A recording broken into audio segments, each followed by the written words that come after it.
მოთქვა ვენეციის კომისიამ მოსამართლეების შერჩევის კრიტერიუმებთან დაკავშირებით.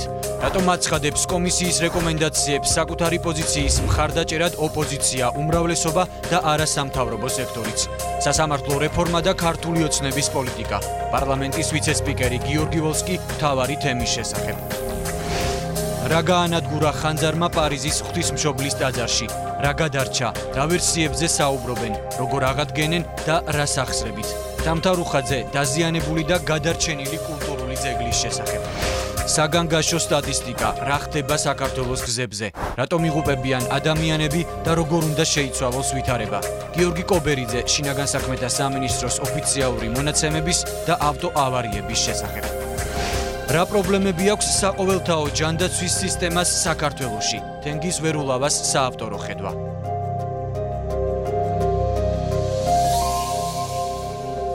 მოგესალმებით, ეს თავისუფალი ხედვა, მე გიორგი გვიბრაძე ვარ. დღეს ამ გადაცემას ჩემთან ერთად წარუწყებიან ბაქარ ბერეკაშვილი და ტატო ხუნდაძე. როგორც უკვე მოისმინეთ, ჩვენ დღეს ვისაუბრებთ, ძირითადი ჩვენი საუბრის თემა იქნება ვენეციის კომისიის დასკვნა და მოსამართლეთა შერჩევის საკითხთან დაკავშირებული პოლიტიკური პროცესი, ასევე ჩვენ ვისაუბრებთ ჯანდაცვის სისტემაში არსებულ გამოწვევებზე და პრობლემებზე. მანამდე კი რამდენიმე ახალ ამბავს მიმოვიხილავთ. პირველი მინდა აქვე გამოვეხმაურო იმ ფაქტს, რომ თავისუფლების მოედანზე პანორამა თბილისის ერთ-ერთ მშენებარე ობიექტზე დაშავდა 3 მუშა, რომელიც გადაყვანილი იყო საავადმყოფოებში, როგორც მედიკოსები იტყობინებიან, მათი მდგომარეობა სტაბილურია და მათ სიცოცხლეს საფრთხე არ ემუქრება, თუმცა ეს ფაქტი კიდევ ერთხელ ცხადყოფს იმ პრობლემასთან დაკავშირებით, რომელიც ეხება როგორც რეგულაციის ნაწილს, თქვათ, შრომის უსაფრთხოებასთან დაკავშირებით, ასევე ინსპექტირებისა და ამ კანონპროექტის აღსრულების ნაწილს. ამ თემასთან დაკავშირებით ჩვენ ვრცლად ვისაუბრებთ ხუთშაბათს გადაცემაში პირველი აუდიტორია. ახლა კი გადავიდეთ დღევანდელი გადაცემის თემებზე. გუშინ 9 საათის განმავლობაში 400 მეხანძრე ებრძოდა ხანძარს, რომელიც პარიზის ცენტრში გაუჩნდა ღვთისმშობლის ისტორიულ ტაძარს, ნოტრ-დამს და ამის შესახებ ახლა თამთარუხაძეს ჩავრთვა ჩვენი ჟურნალისტ, რომელიც მოგვიყვება, რა ხდებოდა გუშინ, რასთან ქონდა საქმე. გიორგი, გუშინ პარიზის ღვთისმშობლის ტაძარში ხანძარი თბილისის დროით 21 საათსა და 30 წუთზე გაჩნდა და შეგვიძლია თამამად ვთქვათ, რომ მთელი მსოფლიო პირდაპირ ეთერში ვუყურებდით, როგორ იწოდა გოთიკური არქიტექტურის ერთ-ერთი უნიკალური შედევრი. 9 საათის განმავლობაში ცდილობდა 400 მეხანძრე ამ ხანძრის ჩაქრობას. ხანძრის ლიკვიდაციის ოპერაციაში მთავრობის გადაწყვეტილებით არ გამოიყენეს ავიაცია. ამის მიზეზად ის დასახელდა, რომ თავიდან აიცილეს ტაძრის უფრო მეტად დაზიანება და ექსპერტების დიდი ნაწილი დღეს საფრანგეთის მთავრობის ამ გადაწყვეტილებას ამართლებდა კიდეც. ერთადერთი საბედნიერო ამბავი მთელს ამ ამბავში არის ის, რომ ამ მასშტაბის ხანძარი დასრულდა მსხვერპლის გარეშე. დაშავებულია 3 ადამიანი, მათგან 2 პოლიციელია, 1 მეხანძრე. როგორც წესი, პარიზის ღვთისმშობლის ტაძარი საღამოს 18 საათზე იხურება. ხანძარი გუშინ დაიწყო საფრანგეთის დროით 18 საათსა და 30 წუთზე შესაბამისად ტაძრის მიმდებარე ტერიტორიაზე ამ დროს ძალიან ცოტა ადამიანი იმყოფებოდა და მათი ევაკუაცია დროულად განხორციელდა. დღეს ასევე თამამად შეგვიძლია იმის თქმა, რომ კადრები, რომელსაც ჩვენ გუშინ ყველანი პირდაპირ ეთერის საშუალებით ვუყურებდით, გაცილებით დრამატული იყო, ვიდრე ის სურათი, რომელიც იქ დღეს მისულებს დახვდათ. ტაძრის დიდი ნაწილი, რა თქმა უნდა, დამწვარია, სახურავი თითქმის მთლიანადაა განადგურებული, თუმცა ტაძრის სტრუქტურული ნაწილი გადარჩენილია, რაც იმის შანსს იძლევა, რომ ტაძრის რეკონსტრუქცია შესაძლებელია. გარდა ამისა, გადარჩენილია ტაძარში დაცული უნიკალური ნივთები, მათ შორის ქრისტეს გვირგვინი, როგორც აღმოჩნდა, ის საცავში იყო. გარდა ამისა, გატანილია რელიქვიებიც, იმიტომ რომ ხანძრის გაჩენამდე პარიზის ღვთისმშობლის ტაძარს რეკონსტრუქცია უტარდებოდა. თამთა, თუ არის უკვე, რამდენადაც ვიცი, იქ საუბარია, რომ რაღაც განსაკუთრებულ შემთხვევას, ან მიზანმიმართულ შემთხვევას ადგილი არ ქონია და საუბარია, თქვათ, შემთხვევითობაზე. რაზე საუბრობს დღეს პროკურატურა თუ შეგიძლია რომ გითხრათ? დიახ, გამოძიების ერთადერთი ვერსია, შეგვიძლია თამამად ვთქვათ, არის უბედური შემთხვევა. პარიზის პროკურორი ამბობს, რომ ეს არ ყოფილა არც ტერორისტული აქტი და არც არავის განზრახ არ გადაუწყვეტია პარიზის ღვთისმშობლის ტაძრის გადაწვა. ადგილზე მუშაობს 50 პროკურორი, ამ საქმეს 50 პროკურორი გამოიძიებს. ამ ეტაპზე მიმდინარეობს იმ მუშების დაკითხვა, რომლებიც სარეკონსტრუქციო სამუშაოებში იღებდნენ მონაწილეობას, თუმცა ერთადერთ ვერსიად ამ ეტაპზე განიხილება უბედური შემთხვევა, რომელიც სავარაუდოდ ტაძრის რეკონსტრუქციის დროს მოხდა. და თამთა ბოლოს მინდა კითხო, როგორც ვიცით, უკვე გამოჩნდნენ ადამიანები, გარდა იმისა, რომ თქვა თავად ხელისუფლება ცხადია მზადყოფნას გამოთქვამს საფრანგეთის ხელისუფლება პარიზის ღვთისმშობლის ტაძრის რეკონსტრუქციასთან დაკავშირებით, გამოჩნდნენ ადამიანები, რომლებიც ასევე არიან მზად მიიღონ თანამონაწილეობა ამ ყველაფერში. რას ახსრებით, რა ვადების შეიძლება სახელდება დღევანდელ დღეს ამ რეკონსტრუქციისა, იმიტომ რომ როგორც უკვე თქვი, პირველადი შემოწმებით რეკონსტრუქცია შესაძლებელია სრულიად. პირველ რიგში გეტყვით, რომ ეს არ არის პირველი განსაცდელი პარიზის ღვთისმშობლის ტაძრისთვის. საფრანგეთის რევოლუციის დროსაც ის მნიშვნელოვნად დაზიანდა და მისი რეკონსტრუქცია მოხდა. ტაძრის რეკონსტრუქცია ამბობენ, რომ შესაძლებელია და ამას დაჭირდება ძალიან ბევრი დრო. ეთერში შემოსვლამდე რამდენიმე წუთით ადრე საინფორმაციო სააგენტო როიტერმა გავრცელა ინფორმაცია, რომ პარიზის ღვთისმშობლის ტაძრის აღდგენა სავარაუდოდ 10-დან 15 წლამდე დროის პერიოდი დასჭირდება და სავარაუდოდ 8 მილიარდი ევრო. კარგი ამბავი არის ის, რომ თანხის მობილიზება უკვე დაიწყო და ერთ დღეში თითქმის 9 მილიარდის შეგროვება მოახერხეს. ხანძრის გაჩენიდან რამდენიმე საათშივე საფრანგეთში მცხოვრებმა რამდენიმე მილიონერმა მილიონობით ევრო გადარიცხა ფონდში. გარდა ამისა, დახმარების სურვილი გამოთქვა ევროკავშირმა, EU-თომ, UNESCO-მ, რომლის კულტურული ძეგლიც არის პარიზის ღვთისმშობლის ტაძარი, თანხა გამოყო თავად საფრანგეთის მთავრობამაც. სარეკონსტრუქციო სამუშაოები ჯერჯერობით, რა თქმა უნდა, ვერ დაიწყება. პირველი 48 საათის განმავლობაში პარიზის ღვთისმშობლის ტაძარში გამაგრებითი სამუშაოები მიმდინარეობს. ამის შემდეგ კი უკვე სავარაუდოდ დაიწყება ტაძრის რეკონსტრუქცია. დიდი მადლობა თამთა, ეს იყო თამთა რუხაძე, რომელიც მოგვიყვა იმ მოვლენის შესახებ, რომელსაც გუშინ მართლაც მთელი მსოფლიო თითქმის პირდაპირ ეთერში ადევნებდა თვალყურს 9 საათის განმავლობაში. მეგობრებო, მაგალითად ამ საკითხის განხილვა რამდენად შესაძლებელია. პრინციპში ერთადერთი რისი თქმაც ალბათ მე შემიძლია, ცხადია ძალიან სამწუხარო ფაქტთან გვაქვს საქმე.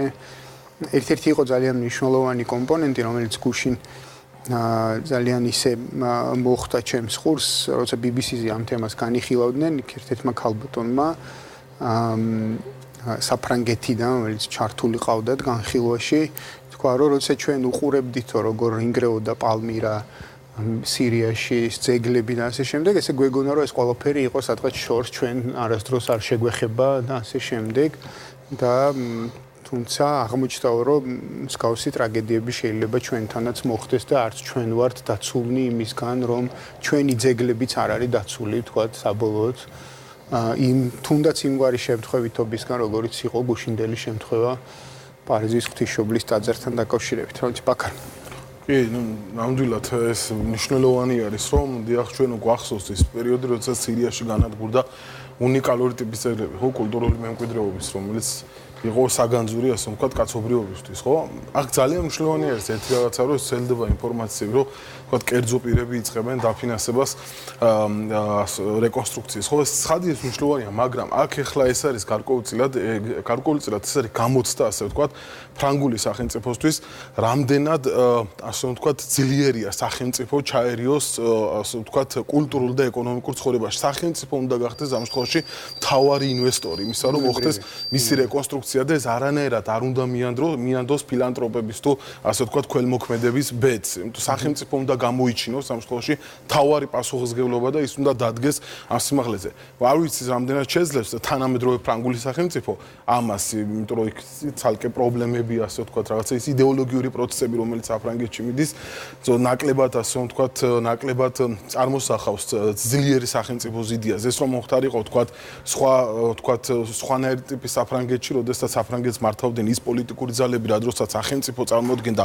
ძლიერ აქტორს კულტურულ და ეკონომიკურ ცხოვრებაში, მაშინ ალბათ ეს გარდაუვალი იქნებოდა, მაგრამ რაღაცნაირად ეს სიმპტომატურია, რომ თითქოს სახელმწიფო არ ჩანს როგორც თავარი მოთამაშე აი ამ პროცესში რეკონსტრუქციის და რაღაც გამოჩნდნენ კერძო პირები, რაც ვიმეორებ, ცხადია მისასალმებელია, მაგრამ მაინც სახელმწიფო უნდა იყოს თავარი თუმცა შესაძლოა ვაქრა ამას მედია უფრო მეტ ყურადღებას იმ კერძო აქტორებს უთმობდეს და ამიტომ ჩვენ არ გქონდეს ბოლომდე ის ინფორმაცია. შესაძლოა, ამიტომ ჩვენ უნდა მივიღოთ მეტი, ასე ვთქვათ, ინფორმაცია. ერთი საკითხი, რაც ალბათ რაც პოლიტიკურ განზომილებას ეხება ამ თემის, ხო? ტაძრის, ასე ვთქვათ, დაწვის, თუ შეიძლება ასე ითქვას, არის ის, რომ ამ ხანძართან დაკავშირებულს არის ის, რომ გამოჩნდნენ ადამიანები, მათ შორის მედიაშიც გავრცელდა ინფორმაცია, რომ რაღაცა კონკრეტული ეთნიკური და რელიგიური ჯგუფები არიან მონაწილეები ამ ხანძრის და მათ გააჩინეს ეს ხანძარი და არ არის გამორიცხული, რომ გარკვეული ნაციონალისტური ჯგუფები ამ ჯგუფებმა გარკვეულწილად გამოიყენონ ეს საკითხი, მათ შორის მიგრაციის საწინააღმდეგოდ მიმართულ პოლიტიკაში, ხო? ასეთი, ასე თქვა, სცენარების განვითარების შესაძლებლობაც არის, მით უმეტეს, რომ მაგალითად გუშინ ტელეგრაფმა, ბრიტანულმა გამოცემამ გაავრცელა ინფორმაცია ამის შესახებ, რომ გარკვეული ნაპოვნია ერთ-ერთი რელიგიური ჯგუფის წარმომადგენლების პასპორტები და მათი პირადი ინფორმაცია არც თუ ისე მოშორებით ამ ტაძრისგან, ხო? ამიტომაც საფრანგეთში ისედაც მძლავრია ეს ამგვარი ნაციონალისტური სენტიმენტები და რაც ასე თქვა ცხადყო ბოლო არჩევნებმა გულისხმობ მარი ლე პენის, არც თუ ისე დიდმა წარმატებამ, მაგრამ გარკვეულწილად წარმატებამ, ხო? ანუ ამ ხრივაც არსებობს ასე თქვა ამ თემის გაპოლიტიკურობის შესაძლებლობა, ცხადია რისკები არსებობს. თუმცა დაუბრუნდეთ ახლა საქართველოს დღეს გაიმართა შინაგან საქმეთა სამინისტრომ გამართა პრეზენტაცია, რომელიც ეხებოდა საქართველოში სავარიო მდგომარეობას და რომელიც ეხებოდა ასევე იმ უზარმაზარ მსხვერპლს, რაც დღეს გვაქვს საქართველოში, იგულისხმება ამ შემთხვევაში ავარიებთან, ავტოსაგზაო შემთხვევასთან მიმართებაში და ამ პრეზენტაციას უშუალოდ ესწრებოდა გიორგი გახარიაც და ჩვენმა ჟურნალისტმა გიორგი კობერიძემ იმუშავა ამ თემაზე და ახლა ჩავრთავთ გიორგის. გიორგი, თუ შეგვიძლია გითხრა, რას ეხებოდა შინაგან საქმეთა სამინისტროს მიერ გამართული პრეზენტაცია კონკრეტულად? მოგესალმებით, ეს ეხებოდა ბოლო გასულ წლებში განხორციელებულ ცვლილებებს და ასევე რა იგეგმება 2019 წელს იმისთვის, რომ საგზაო უსაფრთხოება გაიზარდოს და ავტოსაგზაო შემთხვევები შემცირდეს. პირველ რიგში გეტყვით შეფასებით ნაწილზე, რომელიც ამ სტატისტიკასთან დაკავშირებით თავად პრეზენტაციის ავტორებმა და ასევე მოწვეულმა სტუმრებმაც გააკეთეს, როგორც ისინი აღნიშნავენ, ბოლო 10 წლის სტატისტიკის მიხედვით 2008 წლიდან 2018 წლამდე არსებული მონაცემებით ეს მონაცემები მათი შეფასებით არის საგანგაშო. ამ მონაცემების მიხედვით ავტოსაგზაო შემთხვევების შედეგად 6600-ზე მეტი ადამიანი გარდაიცვალა, ხოლო 85000-ზე მეტმა ჯანმრთელობის დაზიანება მიიღო, თუმცა სამინისტროს წარმომადგენლები აღნიშნავენ და დამაიმედებელ პროგნოზს აკეთებენ, რადგანაც მათი განცხადებით ბოლო 3 თვის მონაცემებით ეს ავტოსაგზაო შემთხვევების რიცხვი შემცირდა, მათ შორის ისინი უკავშირებენ იმასაც, რომ დაემატა გზებზე კამერები, მათ შორის ეგრეთ წოდებული ჭკვიანი კამერები. დღეს სახელმწიფო უწყებები აღნიშნავდნენ პრეზენტაციის დროს, რომ მხოლოდ შინაგან საქმეთა სამინისტრო ამ პრობლემას ვერ მოაგვარებს და საჭირო არის უწყებებს შორის კოორდინირებული მუშაობა. სამინისტრო ასევე ყურადღებას ამახვილებს იმაზე, რომ სოციალური კამპანია უნდა გაიზარდოს და სწორედ ამ მიზნით სამინისტრომ დაიწყო სოციალური კამპანია ვიდეო რგოლები, სპეციალური გვერდების შექმნა და ასევე დღეს როგორც გაირკვა ის ინსტალაციები ამოტრიალებული ავტომანქანები, რომელიც ქალაქში რამდენიმე დღის წინ გამოჩნდა და ასევე სხვადასხვა რეგიონებში, სწორედ შინაგან საქმეთა სამინისტროს ავტორობით დაიდგა.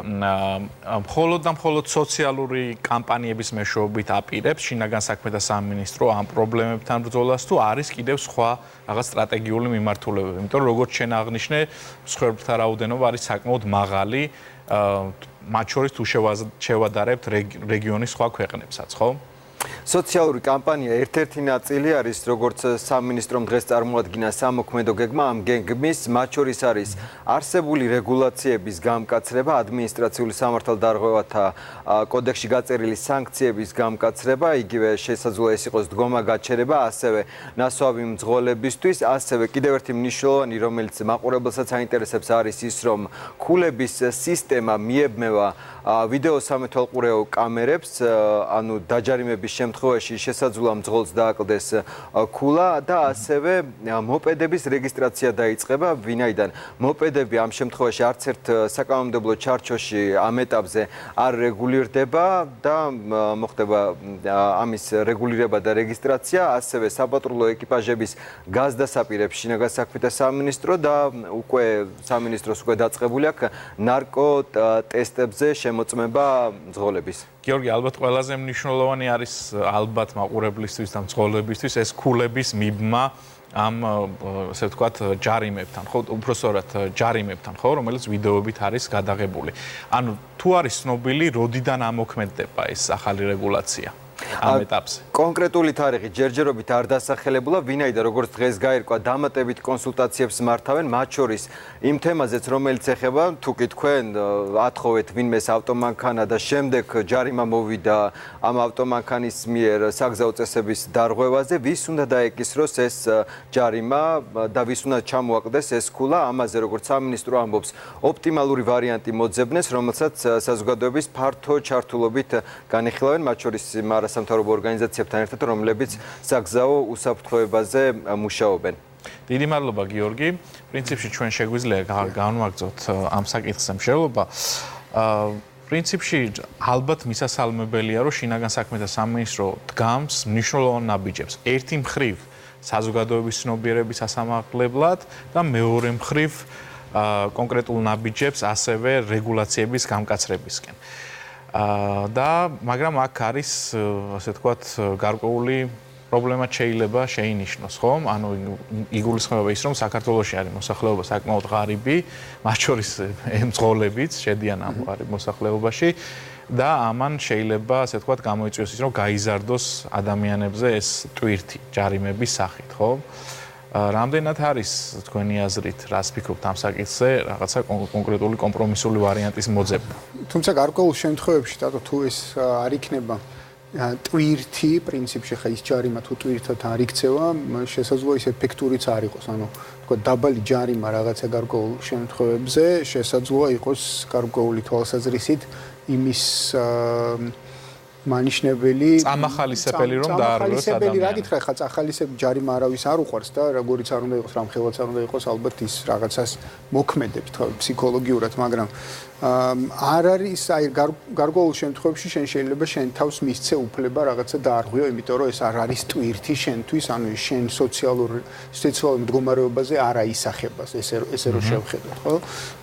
იმისგან განსხვავებით, როდესაც მან შეიძლება მართლა ტვირთად გექცეს და გაითვალისწინო ეს მდგომარეობა, ასე რომ ვთქვათ, ხო? მაგრამ ცხადია, მხოლოდ ჯარიმებზე ვერ ვისაუბრებთ და რეგულაციაზე ვერ ვისაუბრებთ, მათ შორის ერთ-ერთი საკითხი, რომელზეც აი გიორგისთან არ შევეხეთ საუბარს, ჩემი აზრით არის ყოველ შემთხვევაში გამკაცრება მართვის მოწმობების გაცემის ეტაპისა და მათ შორის ითქვა სკუტერების საკითხი, რომელიც ამჟამად არც მართვის მოწმობას საჭიროებს და გარკვეულ რეგულაციასაც არ ექვემდებარება, რომელიც საკმაოდ რთული კომპონენტია, იმიტომ რომ იმდენად პატარა ასაკის ადამიანები მართავენ და იმდენად საერთოდ წარმოდგენა არ აქვს ამ სატრანსპორტო საშუალების მართვა როგორ უნდა საბოლოო ჯამში, რომ ძალიან სახიფათოა მათთან ერთად მოძრაობა. ძალიან სწორი რაღაც თქვი შენ ამ შემთხვევაში, როდესაც გულისხმობდი, რომ ფაქტიურად ვინც იღებს მართვის მოწმობას, მათ უმეტესობას არ აქვს გავლილი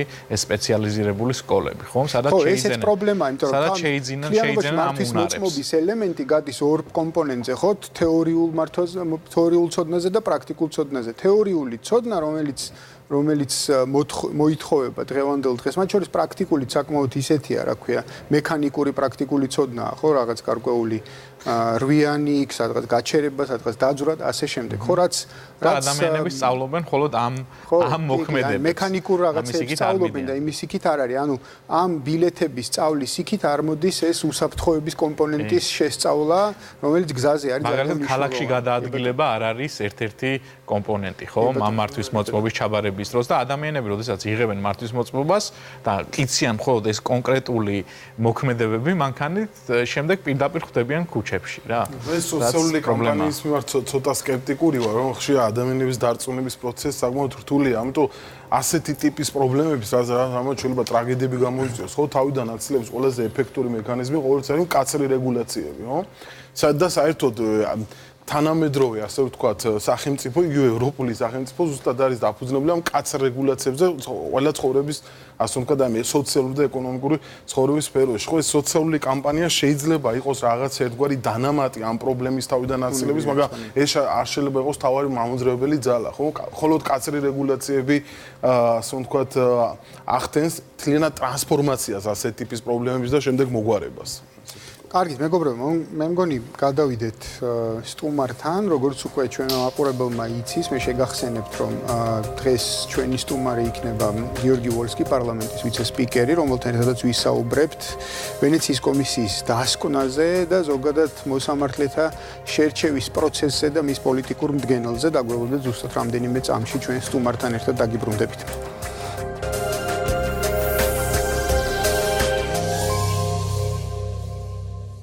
ჩვენ გვექნება საუბარი არსებითად სამართლებრივ რეკომენდაციებზე, რომლებიც უნდა აისახოს ორგანული კანონის პროექტში, რაც შეეხება პოლიტიკურ რეკომენდაციებს, ამაზეც გვექნება რა თქმა უნდა მსჯელობა, თუმცა ასეთი რეკომენდაციები ბუნებრივია, არ ექვემდებარება ასახვას ორგანული კანონის პროექტში. რა თქმა უნდა შეივსოს 28-მდე მოსამართლეთა რაოდენობა, თუმცა გამომდინარე პროცედურიდან შეიძლება ეს არ მოხდეს ერთბაშად, ეს არის დამოკიდებული საბოლოო ჯამში შესაბამის კონსტიტუციურ ორგანოებზე, შეიძლება საბჭომა წარმოადგინოს ნაკლები კანდიდატი, შეიძლება პარლამენტმა დაამტკიცოს ნაკლები კანდიდატი, თუმცა რაც შეეხება მითითებას იმაზე, რომ არა მოწვევამ და სხვა მოწვევამ უნდა მიიღოს გადაწყვეტილება ამასთან დაკავშირებით, ეს არის უკვე პოლიტიკური, ასე ვთქვათ, რეკომენდაცია და ეს არის გასცემული, რა თქმა უნდა, სამართლებრივ ჩარჩოებს.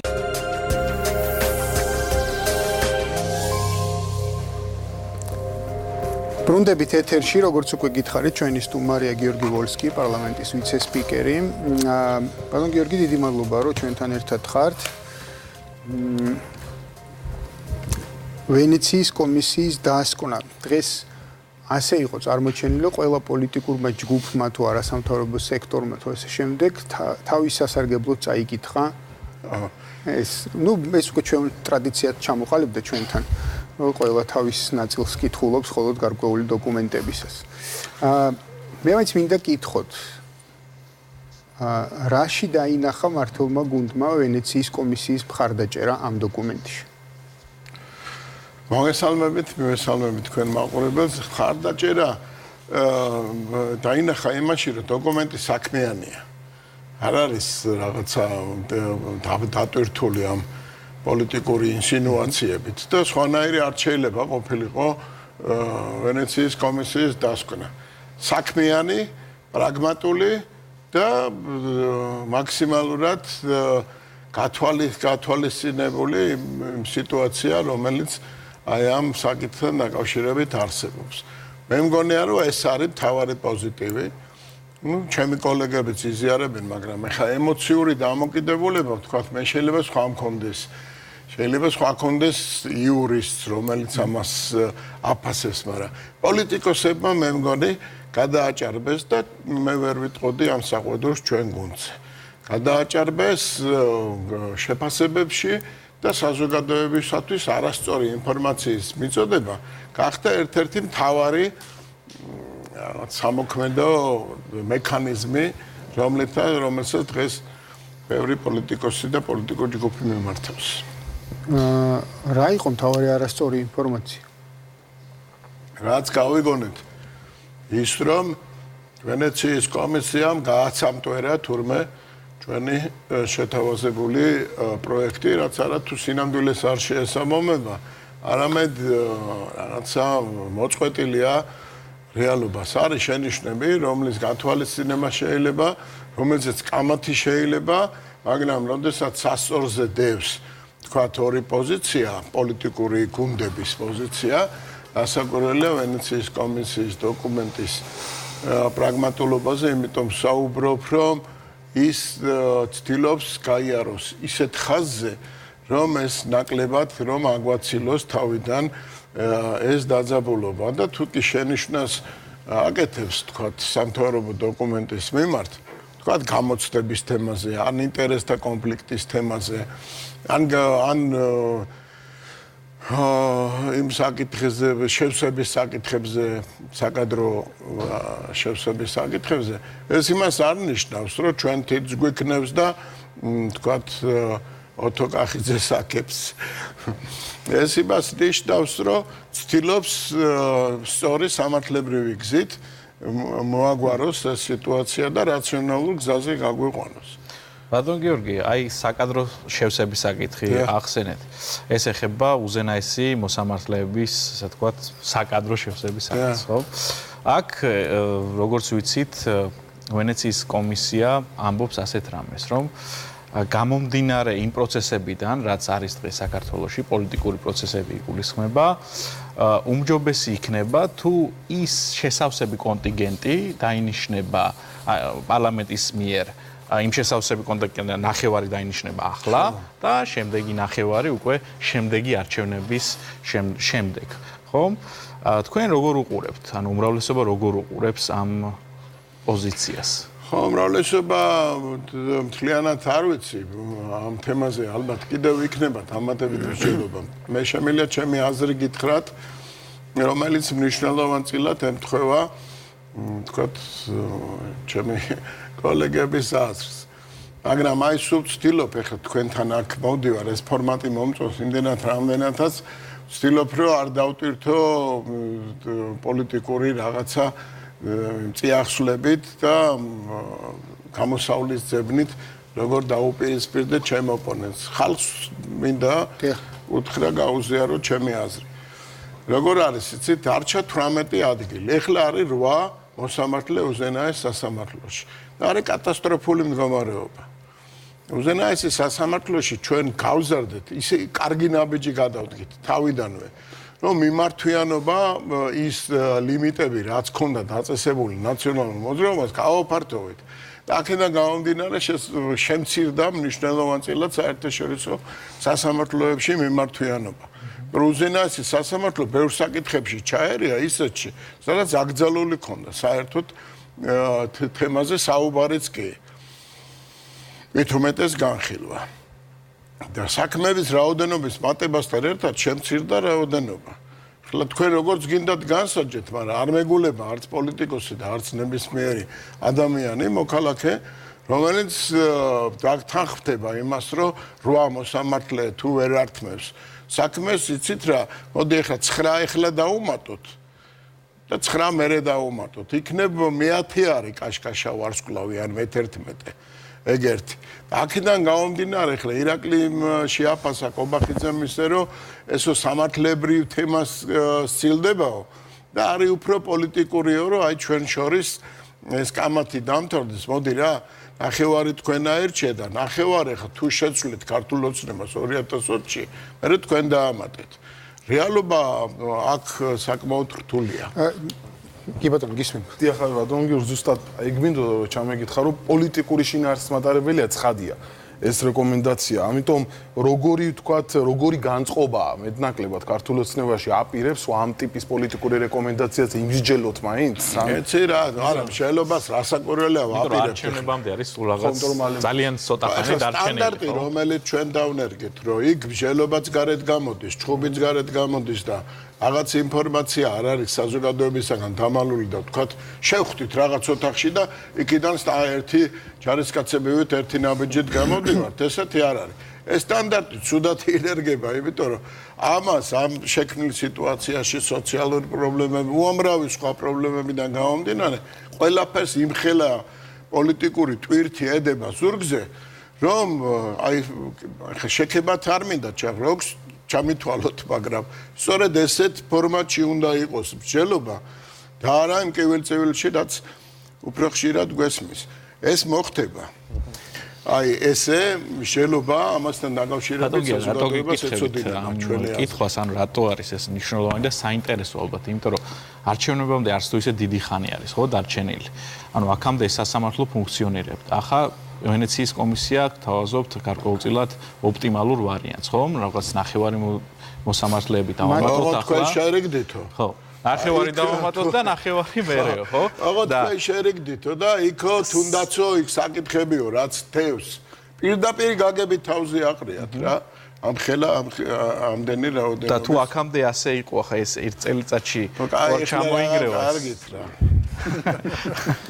აქამდე აიც იყო ახლა ეს სააკაშვილი და ოფილიყო რა არა ერთ წელზე არის საუბარი აქედან გამომდინარეა საინტერესო ერთ წელიწადში არა ლაპარაკი არის უფრო მეტ დროზე 2020-მდე საქმე და ეხლა თავარი კიდე რა არის თქვა დამავიწყდა ალბათ ეხლა ჩემ იურისტ კოლეგებს კიდე უნდა დავეკითხოთ მქონდა ამაზე კონსულტაცია შედარებით პატარა ჯგუფში ეს ჯგუფი უნდა გაფართოვდეს მაგრამ შეიძლება ისედაც ვერ შეივსოს საკმაოდ დიდი ფილტრებია ჩადებული იმ კანონში რომელიც კობახიძემ შემოგთავაზა შეიძლება ვერ შეივსოს 28-მდე არა სასურველია რომ შეივსოს და შემოვიდეს ისეთი ხალხი რომელსაც არ ექნება ეს პოლიტიკური ბექგრაუნდი. იცით როგორი ელემენტი მაინტერესებს ამ ნაწილში. ცხადია ეს პოლიტიკური რეკომენდაცია ასე დავარქვათ, არასამართლებრივი ფორმის რეკომენდაცია, იმიტომ რომ ისეთ ნაწილშია მათ შორის დოკუმენტში მოტანილი, რომელიც ვერ იქნება დამატებით ნაწილშია მოტანილი, ხო?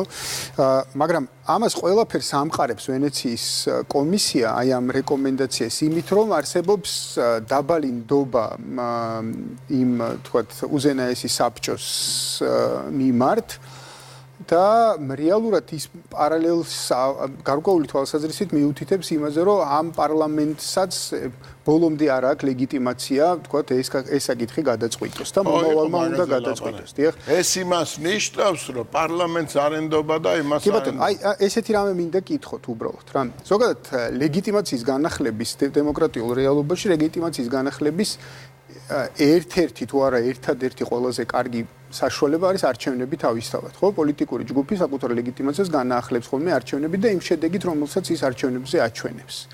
თუ ქართულ ოცნებას აქვს გარანტია იმისა, რომ ის კვლავაც შეძლებს წარმატების მიღწევას მომავალ არჩევნებში და განიახლებს, ასე ვთქვათ, ლეგიტიმაციას, ხო არ აჯობებს პოლიტიკურადაც მათ შორის განახლებული ლეგიტიმაციით მოხდეს აი ამ შევსება, საბოლოო შევსება აი ამ დანაკლისისა, რომელიც დღეს წარმოქმნილია და ობიექტურად წარმოქმნილია, ცხადია, ყველას გვესმის, რომ ობიექტურად წარმოქმნილია სერიოზული დანაკლისი მოსამართლეების რაოდენობაში, ხო?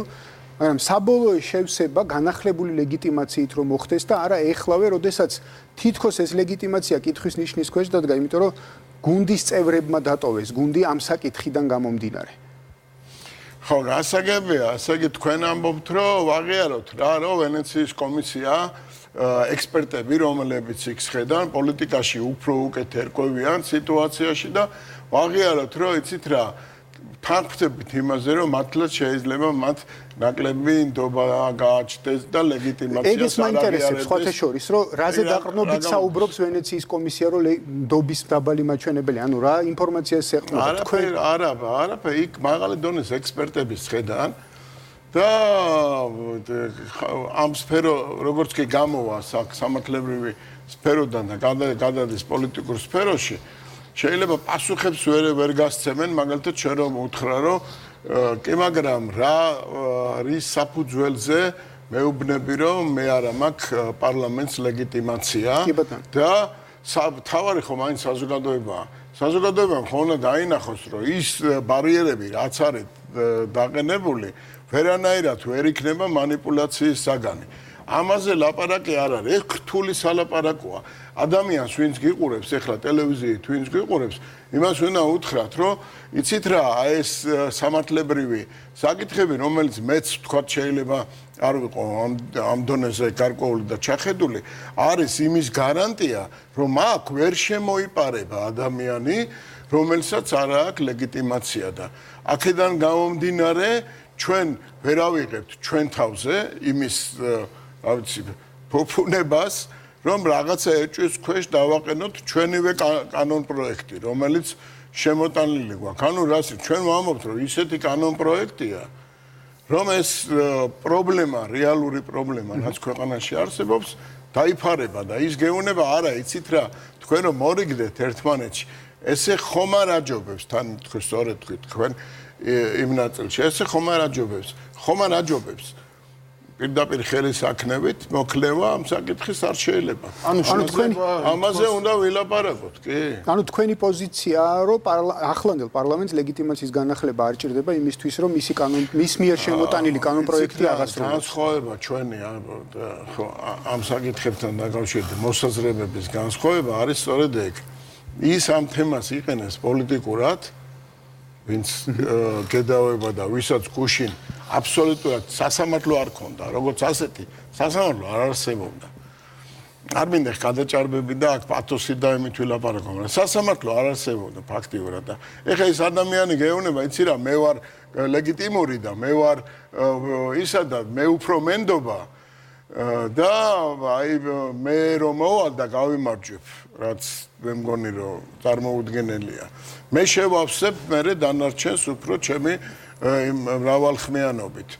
გამოდის რომ ვენეციის კომისია აფასებს დღევანდელ ხელისუფლებას პარლამენტს, რომელმაც უნახმები მიცეს და იმ პარლამენტს, რომელსაც განადგურებული ქონდა, გასწორებული ქონდა მიწასთან სასამართლო, ის არის შესაბამისად ის ბალანსი, რომელიც ჩვენ უნდა დაგვიდგეს 2020-ში. ამ რეალობიდან გამომდინარე, რატო ვეკითხებით ვენეციის კომისიას? რატო ვეკითხებით და ბევრი სხვა საკითხია კიდე, რომელიც საინტერესოა და აი ეს პოლიტიკური თემა სამართლებრივ ჭრილში საინტერესოა და მე ვფიქრობ, რომ საინტერესოა გამოცდების თემა, რაზედაც ჯერ გუნდში არ არის შეთანხმება. დღეს 1000 ჯერ გავიმეორე კომენტარების დროს, რომ მე თუ ვიტყვი განსხვავებულ 100-ს, მაგალითად ირაკლი კობახიძისაგან არ აწიონ ეს ისე რომ აი ეს გუნდში დაპირისპირება და რაღაც თხოვნებით ვიწყებ და მე მოკლე კომენტარი ჩემი უფრო მოკლეა ვიდრე ის თხოვნა რომ არის ხალხს ვაძლევთ ინფორმაციას საზოგადოებას ვეუბნებით რომ ეს ესეა ინტერესთა კონფლიქტთან დაკავშირებით პირდაპირ აი შემილია ეხლავე აქვე გითხრათ რომ უმრავლესობას ორი აზრი არა აქ ამ თემასთან დაკავშირებით, რომ ეს უნდა დაეთანხმოს. აი უფრო რომ გავშალოთ ეს საკითხი, რას მაუწყებლისთვის რომ საინტერესო იყოს.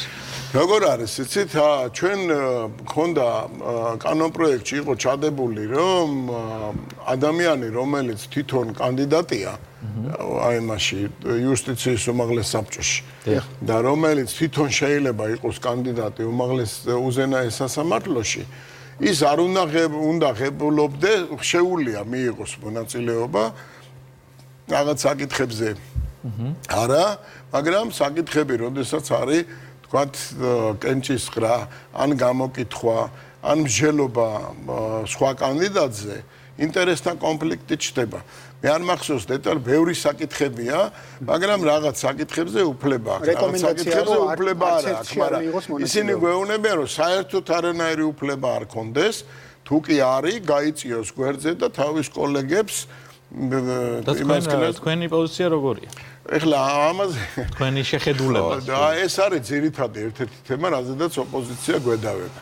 არის ცდუნება იმისი, რომ ოპოზიციას დაუპირისპირდე და უთხრა, რომ მაგრამ ისინი აი დაგვიჭირა მხარი ვენეციის კომისიამ და თითქოს კიდევ ერთხელ ვამბობ, დასკვნა იმიტოა, კარგი რომ საქმიანია.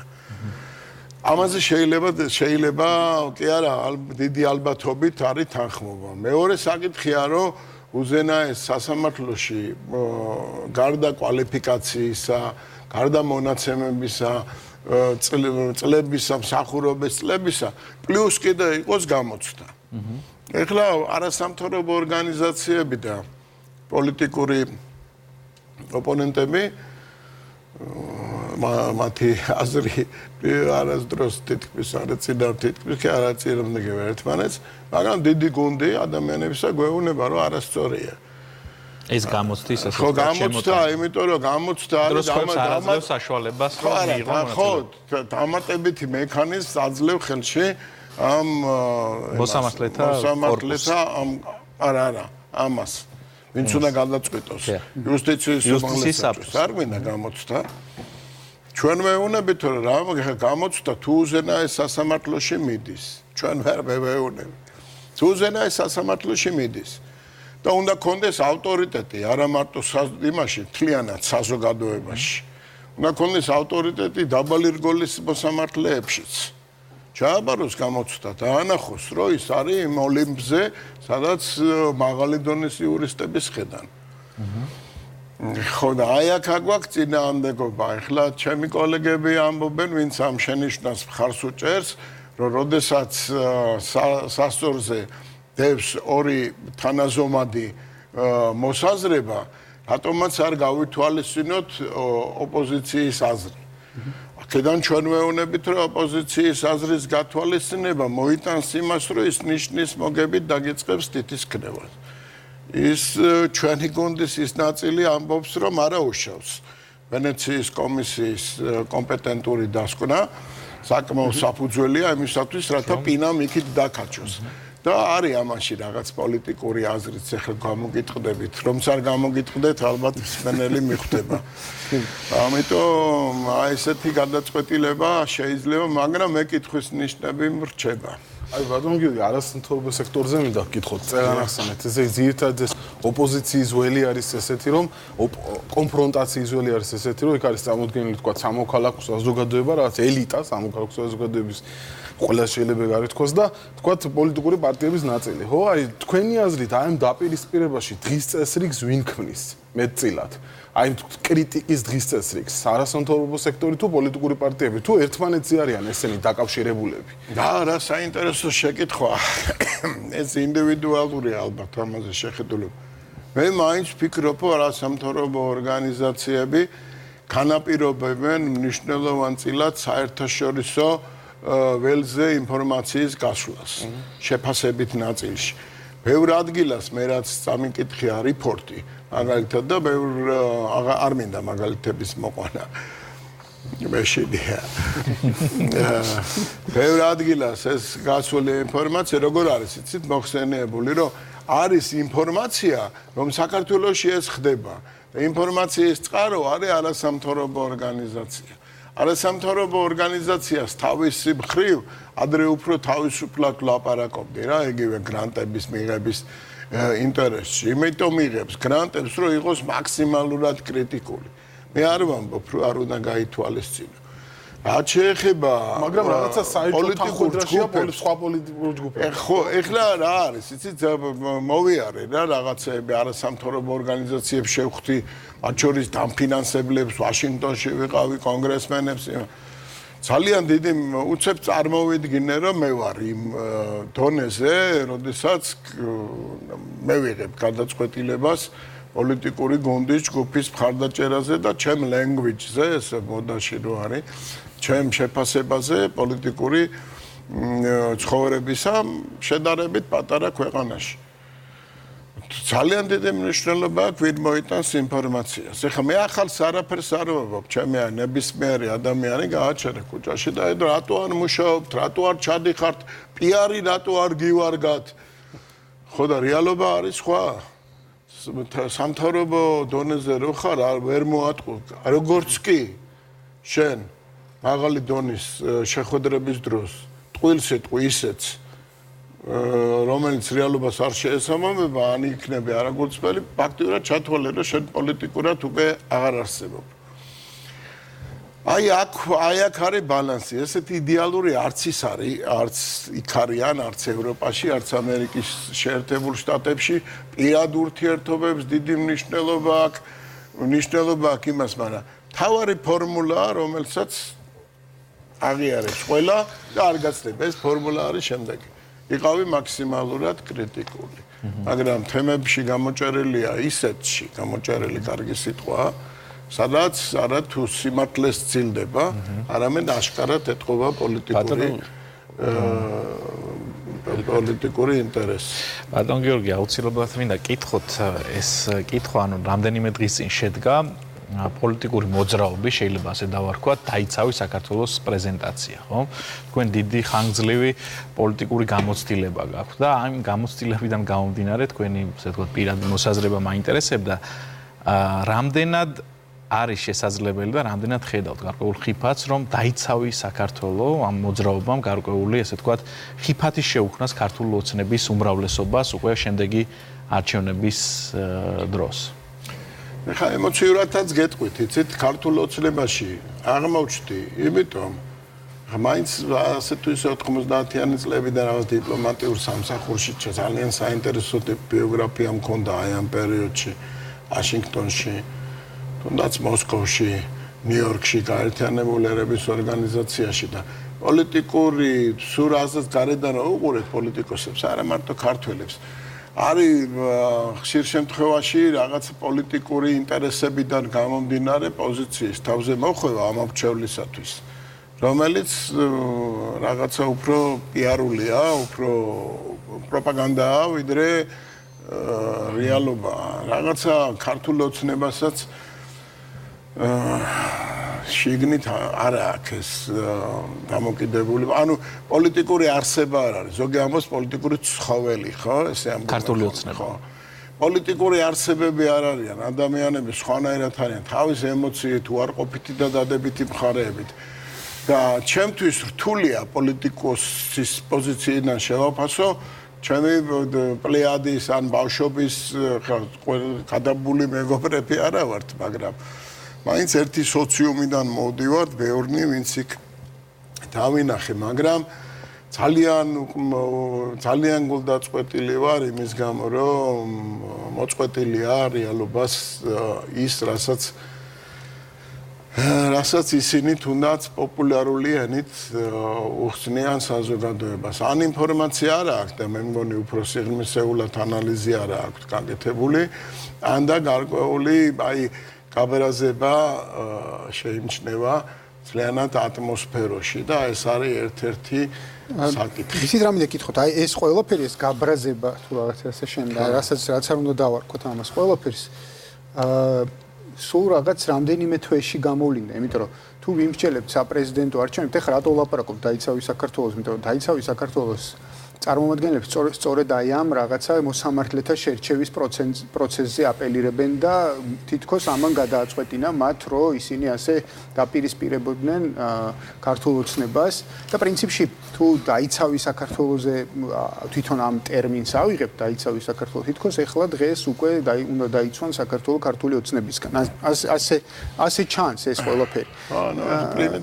შეიძლება ესე გავაპრიმიტიულოთ პრინციპში და თქვენ საფუძველი გაქვთ ამისი, მაგრამ ესე არ არის მართლაც, რომ დაიცავი საქართველოს საიდანმე აი კიდე იმისგანაც ქართული ოცნებისგანაც. ხო, იმიტომ რომ თვითონ დაიცავი, აი რო ყოფილიყო იქ რაღაცა სხვა ფორმულა, სხვა პოსტულატი, რომ განავითარე საქართველოს, სხვანაირად ვილაპარაკებდი, მაგრამ დაიცავი მეუბნება, რომ არსებობს საფრთხე და იმ საფრთხისგან უნდა დავიცვა. პოპულარული ლოზუნგი იყო და თანაც მოდიოდა, ვიცით თქვენ. კი ბატონო, ამიტომ რეჯების პოპულარული გამოთქმა იყო იმ პერიოდში, როცა ძალიან გვიჭირდა. მათ შორის რამდენიმე დღის წინ ქართული ოცნების წევრებმა, პოლიტიკური ჯგუფის წევრებმა დატოვეს და მივიდნენ თითქოს იქ და ასე შემდეგ. ხო, საკრებულოს წარმომადგენლებს გულისხმობ ამ შემთხვევაში და რას ნიშნავს ეს თვითონ პოლიტიკური ჯგუფისთვის, როდესაც მისი მომხრეები, მათ შორის რამდენიმე თვის წინ აქტიურად ჩართულნი საპრეზიდენტო კამპანიაში ადამიანები, ანუ ლიდერები ამ შემთხვევაში დაიცავი საქართველოსი, უცებ უპირისპირდებიან ამას ყველაფერს, როგორი პროცესის წინაშე დადექით. პოლიტიკურად, მეგობრულად გასაგებია რომ საწყენია და თულია ჩემთვის შეიძლება წლოვანებაც განაპირობებს ამას გარკვეული ტრადიცია, ჩემი ხასიათი. მაგრამ ეხა ადამიანი ერთი არ დავასახელებ, გვარს თვითონ იცის ალბათ გვეუბნება და კატეგორიულად და ეს გავატარეთ რა, იმიტომ რომ რაღაც სხვა ფასეულობა აღმოვაჩინეთ. მაგრამ გვეუბნება რომ არა ერთ-ერთ ლიდერზე და ყველაზე აი რაღაც სხვარგადასულ ადამიანზე, ნაციონალური მოძრაობის შემადგენელი ნაწილზე, რომ ის მეგობარია, ის არის წესიერი კაცი, ის არის ადამიანი, რომელიც არანაირად უსამართლობას არ ჩაიდენს და ასე შემდეგ და ჩემი მეგობარი, ჩემი ისა და ეს გავატარეთ, იმიტომ რომ რაღაცა ვიფიქრეთ, რომ შიდა ემოცია იქნება აქ ადამიანს ისეთი, სადაც იქ ვარგა რაღაც სხვა საკითხში, ამაში რაღაც შეიძლება ძალიან აი სწორედაც არაპოლიტიკურად მოვიქეცით და დღის ეს ადამიანის ზის იმ ხალხს შორის და ატყუებს, აბოლებს იმის თაობაზე, რაც წარმოადგენს კანონ პროექტი სასამართლოს თაობას. არის კიდე მეორე ჯგუფი, მე მინდა ორი პოლუსი დაგანახოთ. არის მეორე ჯგუფი, რომელიც გამოდის და ჩვენ ხალხს აბოლებს იმაზე, რომ რა არის თქვათ ანტიდისკრიმინაციული კანონი. რო იქ თითქოს რაღაცა ისეთი დევს, რომელიც ჩვენ თვითყოფადობას და ტრადიციას დაარტყავს. ამ დროს აბსოლუტურად ჩამოყალიბებული, სამართლებრივად გამართული და ეროვნულ ინტერესებზე ორიენტირებული კანონია. მე ხარ მინდა ამ კანონში ჩავიდე. რაც შეეხება სასამართლოს. ურთულესი თემაა და აქ ბიძინა ივანიშვილის სიტყვების მასხრად აგდება და იქ რაღაცა უტრირება, რომ იმან თქვა, რომ ის გმირია და გირგვლიანი დამნაშავეა, ეს არის უზნეობა. იმიტომ რომ ჩვენ ვიცით რაც მოხდა, ზუსტად ვიცით როგორ იყო სიტუაცია და თუ ამაზე არ ვლაპარაკობთ ისე როგორც ემოციას შეეფერება ადამიანების მსმენელების და ვამბობთ რომ სასამართლო რომელიც იყო ერთი მასა, მე ხე გვარები არ მახსოვდა მართალი გითხრათ, გამოვტყდები. ერთი მასაა, რომელიც იქცა სასამართლოდ და გაასამართლა სააკაშვილიც. გაასამართლა მისი წრეც თლიანად. და შექმნა ისეთი მაჩვენებლები სტატისტიკური, რომლებმაც პირველ 20-ში შეიყვანა საქართველოს სასამართლოს ხელისუფლების შეფასების თვალსაზრისით. ეს არის რეალობა. ეხლა არის მეორე ნაწილი, ემოციური ნაწილი, რომ როგორ ის ადამიანი, რომელიც იქ იჯდა, არც არავინ არ იცის 90%-მა, რომ დაუწერეს კანონი და უთხრეს, რომ ეს არის ითვალისწინებს ამას და ამას. კიდევ ვიღაცამ არ გაასაჩივრა. მე რას ვიზავდი, მეკითხებით თქვათ. ხო? მე ავიღებდი, გავიხდიდი იმას მოსამართლის მანტიას, დავაგდებდი ყველაფერს და ვიტყოდით, ეს არის უსამართლობა და გავდგებოდი გვერდზე. ეხლა ვიღაცამ იცის, რომ აი ამ ქმედებებს მოყვება ის, აღარ დავივიწყეთ ჩვენ რა ხდებოდა, ხო? კასრების ამბავი გაიხსენეთ. შეიძლება ყველამ ვერ გაბედოს, მაგრამ ჩვენ უნდა შევხედოთ ორნაირად. ეხლა მინდა კიდე რაღაც ერთი პატარა ისიც მოვყვე რა ეპიზოდი. მოვედით ხელისუფლებაში 2012 წელია. მოსული ვართ ისე რა, გამარჯვებულები, მაგრამ საკმაოდ მძლავრი ოპოზიციური ფრთით. ეგ ერთი. მეორე, ადგილობრივი ხელისუფლება მთლიანად არის ნაციონალური მოძრაობა. სასამართლო ერთიც და მეორეც, უმაღლესიც, უზენაესიც და მთელი სასამართლო სისტემა, ისევე როგორც საკონსტიტუციო სასამართლო, არის იმ რეჟიმიდან გამოსვლის ან არ გამოსვლის პროცესში, საიდანაც ჩვენ უნდა გამოვათრიოთ, გამოვიყვანოთ. სათუოა, სოფლიო არ გვიცნობს. იქ რაღაც ჭორები დადის, იქ ის არის, იქ რუსეთის ინტერესებია, არავინ არ იცის რა შეფასება არ არის გაკეთებული. ჩვენ გვაქვს თუნება, რომ იცით რა, მოვკიდოთ ყველას ხელი, თავის სასამართლოიანა, რაც მოხდა ზოგიერთ ქვეყნებში და დღემდე ამის ცუდ შედეგებს იმკვიან. ყველანი გავყაროთ და მოვიყვანოთ ჩვენი ხალხი. და აი ამ სიტუაციაში, ნებისმიერ სტრუქტურაში, სადაც სიტყვა ჯერ არ აქვს რეალურად ჩადებული, შენ საფრთხის ქვეშ აყენებ უკვე სტაბილურობას. ახლიდან იწყებ, ახალ წრეზე გადიხარ, სადაც გეუნე იგივე არასამთავრობო ორგანიზაციები, სწორედ თქვა ბიძინა. მაშინ როგორ მოსამართლეს ხელი არ ახლოთ, მოსამართლე უნდა იყოს მუდმივად დანიშნული საერთაშორისო რეკომენდაციები, აბა არ გაბედო, აბა იქით არ გაიხედო, აქეთ არ გამოიხედო სახელმწიფო აუდიტი, ნაციონალური მოძრაობა, ეროვნული ბანკი. ყველაფერი შეუულიათ სიტუაცია ააფეთქონ ქვეყანა ჰაერში აიტანონ და დესტაბილიზაციის ისეთ ტალღა დაიწყოს, რომელიც უფრო გაცილებით უფრო მძიმე იქნება ვიდრე ოკუპაცია. და აი ვითარებაში ასაწონი გაქვს სიტუაცია, რა უნდა ქნა. წახვიდე ამ მათრახით ხელში, რომელიც შეიძლება შეგატეხონ თუ გაქვს საერთოდ იქნიო ხმალი რომელიც არა გაქვს ან ნელ-ნელა დაიწყო სიტუაციის დალაგება და ქვეყანა გაიყვანა სტაბილიზაციის იმაზე გზაზე. აი ეს პრობლემა იდგა და უნდა ვაღიაროთ, რომ ემოციურად ეს პოზიცია, რაც ახლა გითხარი, უფრო სუსტია, ვიდრე ის პოზიცია, რომელიც თუნდაც იმაში ფილარმონიაში ჟღერდა. ბატონ გიორგი. მაგრამ სახელმწიფოებრივად უფრო ძლიერია. ქართულ ოცნების, ესე ვთქვათ, პოლიტიკურ მომავალს რო შევეხოთ, თუმცა ცოტა სხვა მხრიდან მოუვული ამ საკითხს. სხვა მხრიდან მოუვული ამ საკითხს. ესე იგი, რო ავიღოთ დაიცავი საქართველოს ქართული ოცნებაც და მისი კლასიფიკაცია მოვახდინოთ ამ ორი პოლიტიკური ორგანიზაციის პირობითად, ხო? ორი პოლიტიკური ორგანიზაციის კლასიფიკაცია მოვახდინოთ, ხო? დავინახავთ, რომ ძალიან მსგავსია ერთმანეთის, ხო? ანუ რატომ არის მსგავსი? მაგალითად, იმიტომ რომ არც ეც არ აქვს წყობრი იდეოლოგია, ხო?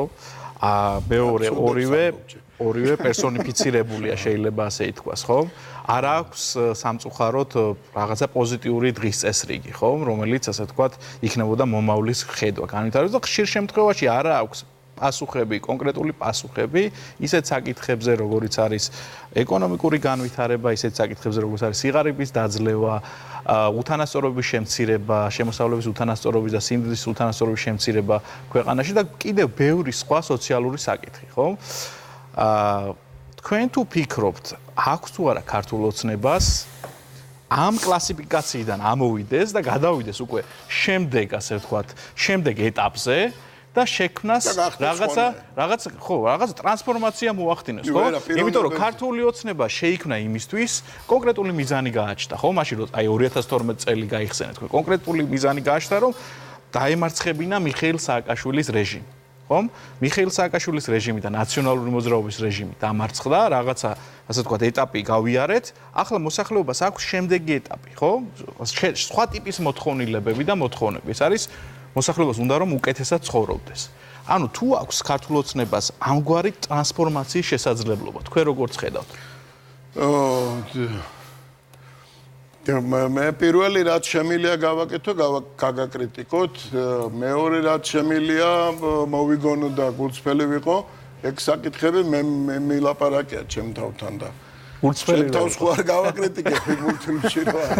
აქედან გამომდინარე თქვენ გარკვეულწილად ის თქვით, რასაც ხშირად ფიქრობ და არა მე მარტო მე რა, რომ შედვართ.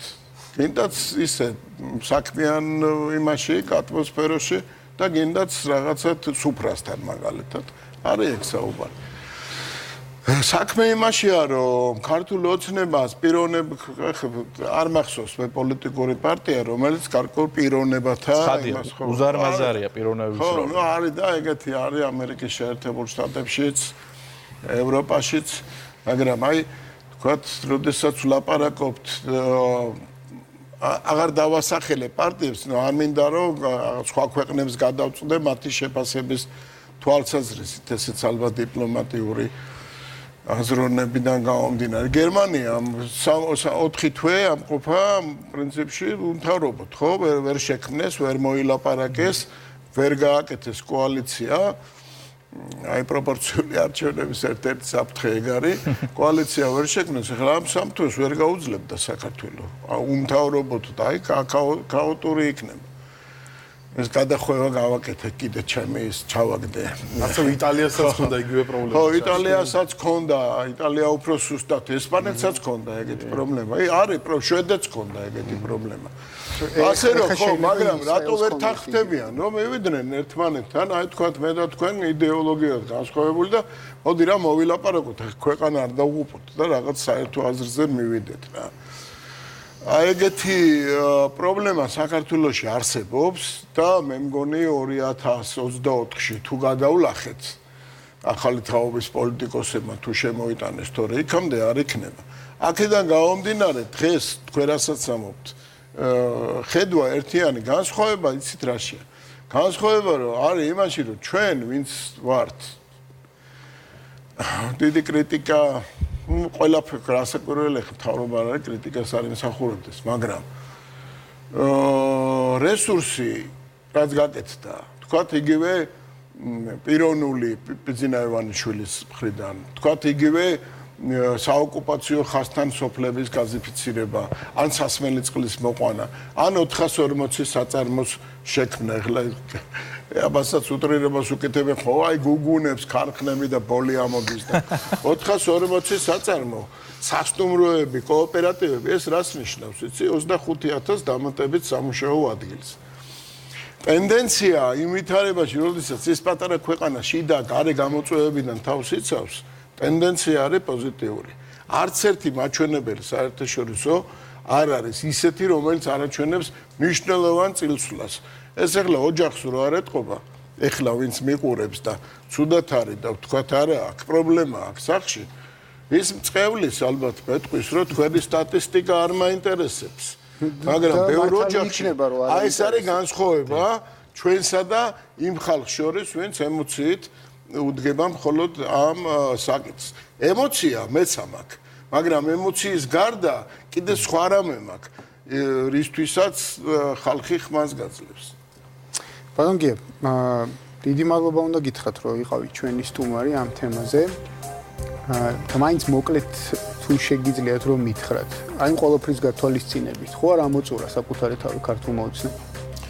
იცით, სულ გეგმავ ხოლმე, რომ მოკლე პასუხები მივცე, რომ უფრო ის იყოს რა, პროპაგანდისტულად უფრო არაბერე შევდივარ ეშხში, ხო, საუბრის და ეს ჩემი ის არ არის მარტო. რაშია იცით საქმე? ხომ არა ამოწურა. მე ვიტყოდი რა არის, იცით, არ არსებობს, აი, მაინც ემოციაზე მივდივართ. არ არსებობს. რომ არ რესურსი არ ილეოდეს. არ არსებობს ეგეთი კალბისტარი, რომელიც მუდმივად წერდეს და იგივე ხარისხით წერდეს. აქ განახლება საჭირო, ბევრ საკითხზე გადახედვა საჭირო და მე ვფიქრობ, რომ ჩვენ ამას სერიოზული შედეგებით უკვე შემოდგომაზე შევხვდებით. დაველოდებით შემოდგომას და მათ შორის დაველოდებით არჩევნებს, რომელიც ახლა შუალედური მაისში გაიმართება, საკმაოდ მნიშვნელოვანი მდგენელი იქნება ჩემი აზრით ყოველ შემთხვევაში ის შედეგი, რომელიც შეიძლება მთაწმინდაზე დავინახოთ ქართული ოცნებისთვის ყოველ შემთხვევაში. არა მარტო მთაწმინდა. ხო, ცხადია. სხვა ზუგდიდშიც და ასე შემდეგ. კი ბატონო.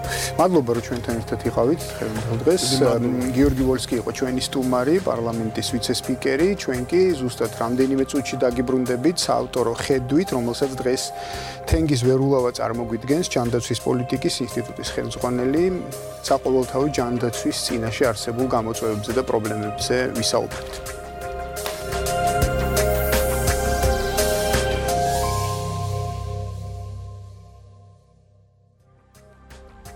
ადამიანური კაპიტალის ერთ-ერთი მთავარი კომპონენტი განათლების კაპიტალთან ერთად წარმოადგენს ჯანმრთელობის კაპიტალი.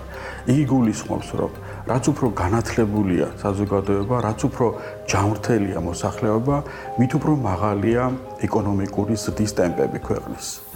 ამ მხრივ საქართველოში განხორციელდა ბოლო წლებში ჯანდაცვის სისტემის რეფორმები, მე ვგულისხმობ საყოველთაო ჯანდაცვის სისტემის შემოღებას, რამაც გაზარდა მოსახლეობის მიერ სამედიცინო სერვისებზე ფინანსური ხელმისაწვდომობა. ასევე დადებით მოვლენას წარმოადგენს ქრონიკული ავადმყოფების მიმართ მედიკამენტების ხელმისაწვდომობის გაზრდა. შეიქმნა 2017 წლიდან სპეციალური პროგრამა, რომელიც გულისხმობს სოციალურად დაუცველი ფენებისათვის გარკვეული მედიკამენტების უფასოდ მიცემას. თუმცა სახელმწიფო ხარჯების ზრდა, რაც წლიდან წლამდე იზრდება, არ გახლავთ მარტო ჯანდაცვის პოლიტიკის უმთავრესი მიზანი. ასევე მთავარი ამოცანა ჯანდაცვის სისტემის არის გამოყოფილი რესურსების ხარჯ-ეფექტურად გამოყენება და ასეთ ხარჯ-ეფექტურ მექანიზმს წარმოადგენს ქვეყანაში გამართული პირველადი ჯანდაცვის სისტემის განვითარება. 40-55%-ს აღწევს მედიკამენტების ხარჯების წილი ჯანდაცვის მთლიან დანახარჯებში. მაშინ, როდესაც ნორმალურ ქვეყნებში ეს მერყეობს 15-16-17%-მდე. ესეც ლაკმუსის ქაღალდი გახლავთ, ესეთი გამზომი მექანიზმი გახლავთ იმისა, რომ საქართველოში პირველი ჯანდაცვის სისტემა არ არის სათანადოდ განვითარებული. ქვეყანაში რომ არ არსებობს სათანადო პირველი ჯანდაცვის სისტემა, ამას ადასტურებს ის ფაქტი, რომ მოსახლეობის მიმართვიანობა ოჯახის ექიმის მიმართ თუ განვითარებულ ქვეყნებში არის 7 წელიწადში, ჩვენთან ეს მაჩვენებელი გახლავთ 2.5, 3.5. ასევე მნიშვნელოვანი გახლავთ მეორე მთავარი პრობლემა საქართველოს ჯანდაცვის სისტემის, ეს არის მესაკუთრეობის ფორმების სიმწირე. მე ვგულისხმობ იმ გარემოებას, რომ განვითარებულ ქვეყნებში და არა მარტო განვითარებულ ქვეყნებში სამედიცინო დაწესებულებების მესაკუთრეობის მრავალი ფორმები არსებობს. ეს არის კერძო არამომგებიანი, კერძო არაკომერციული, კერძო მომგებიანი, სახელმწიფო კერძო პარტნიორული მოდელები, ასევე სახელმწიფო საავადმყოფოები. ჩვენთან საქართველოში მხოლოდ განვითარებული არის კერძო მომგებიანი სამედიცინო დაწესებულებები და ძალიან მცირე, სადღაც 5% შეიძლება იყოს სახელმწიფო დაწესებულებები. ეს არ გახლავთ გადამწყვეტი ფაქტორი, აქ არ არის გადამწყვეტი როლი, რაც აქვს სხვა მესაკუთრეობის ფორმებს, თუნდაც კერძო არამომგებიან სამედიცინო დაწესებულებებს. ევროპის ქვეყნებში იგი 80%-ით არის განვითარებული, ისეთ საბაზრო ქვეყანაში, როგორც ამერიკის შეერთებული შტატები არის 57%-ით არის განვითარებული, ამ დროს საქართველოში ეს 0%-ია.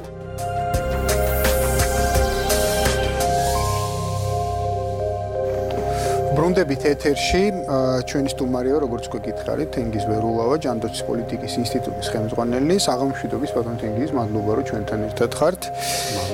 მოდით პირველი დავიწყოთ ესეთი საკითხით, 2012 წელს განხორციელებული რეფორმა 12-13 წლებში განხორციელებული რეფორმების შედეგად ჩვენ მივიღეთ საყოველთაო ჯანდაცვა, თუმცა მოგვიანებით გარკვეული ცვლილებების საფუძველზე და ზუსტად ეს მინდა კითხოთ, ამ ცვლილებების შემდეგ რამდენად შეგვიძლია ამას ყველაფერს საყოველთაო უწოდოთ?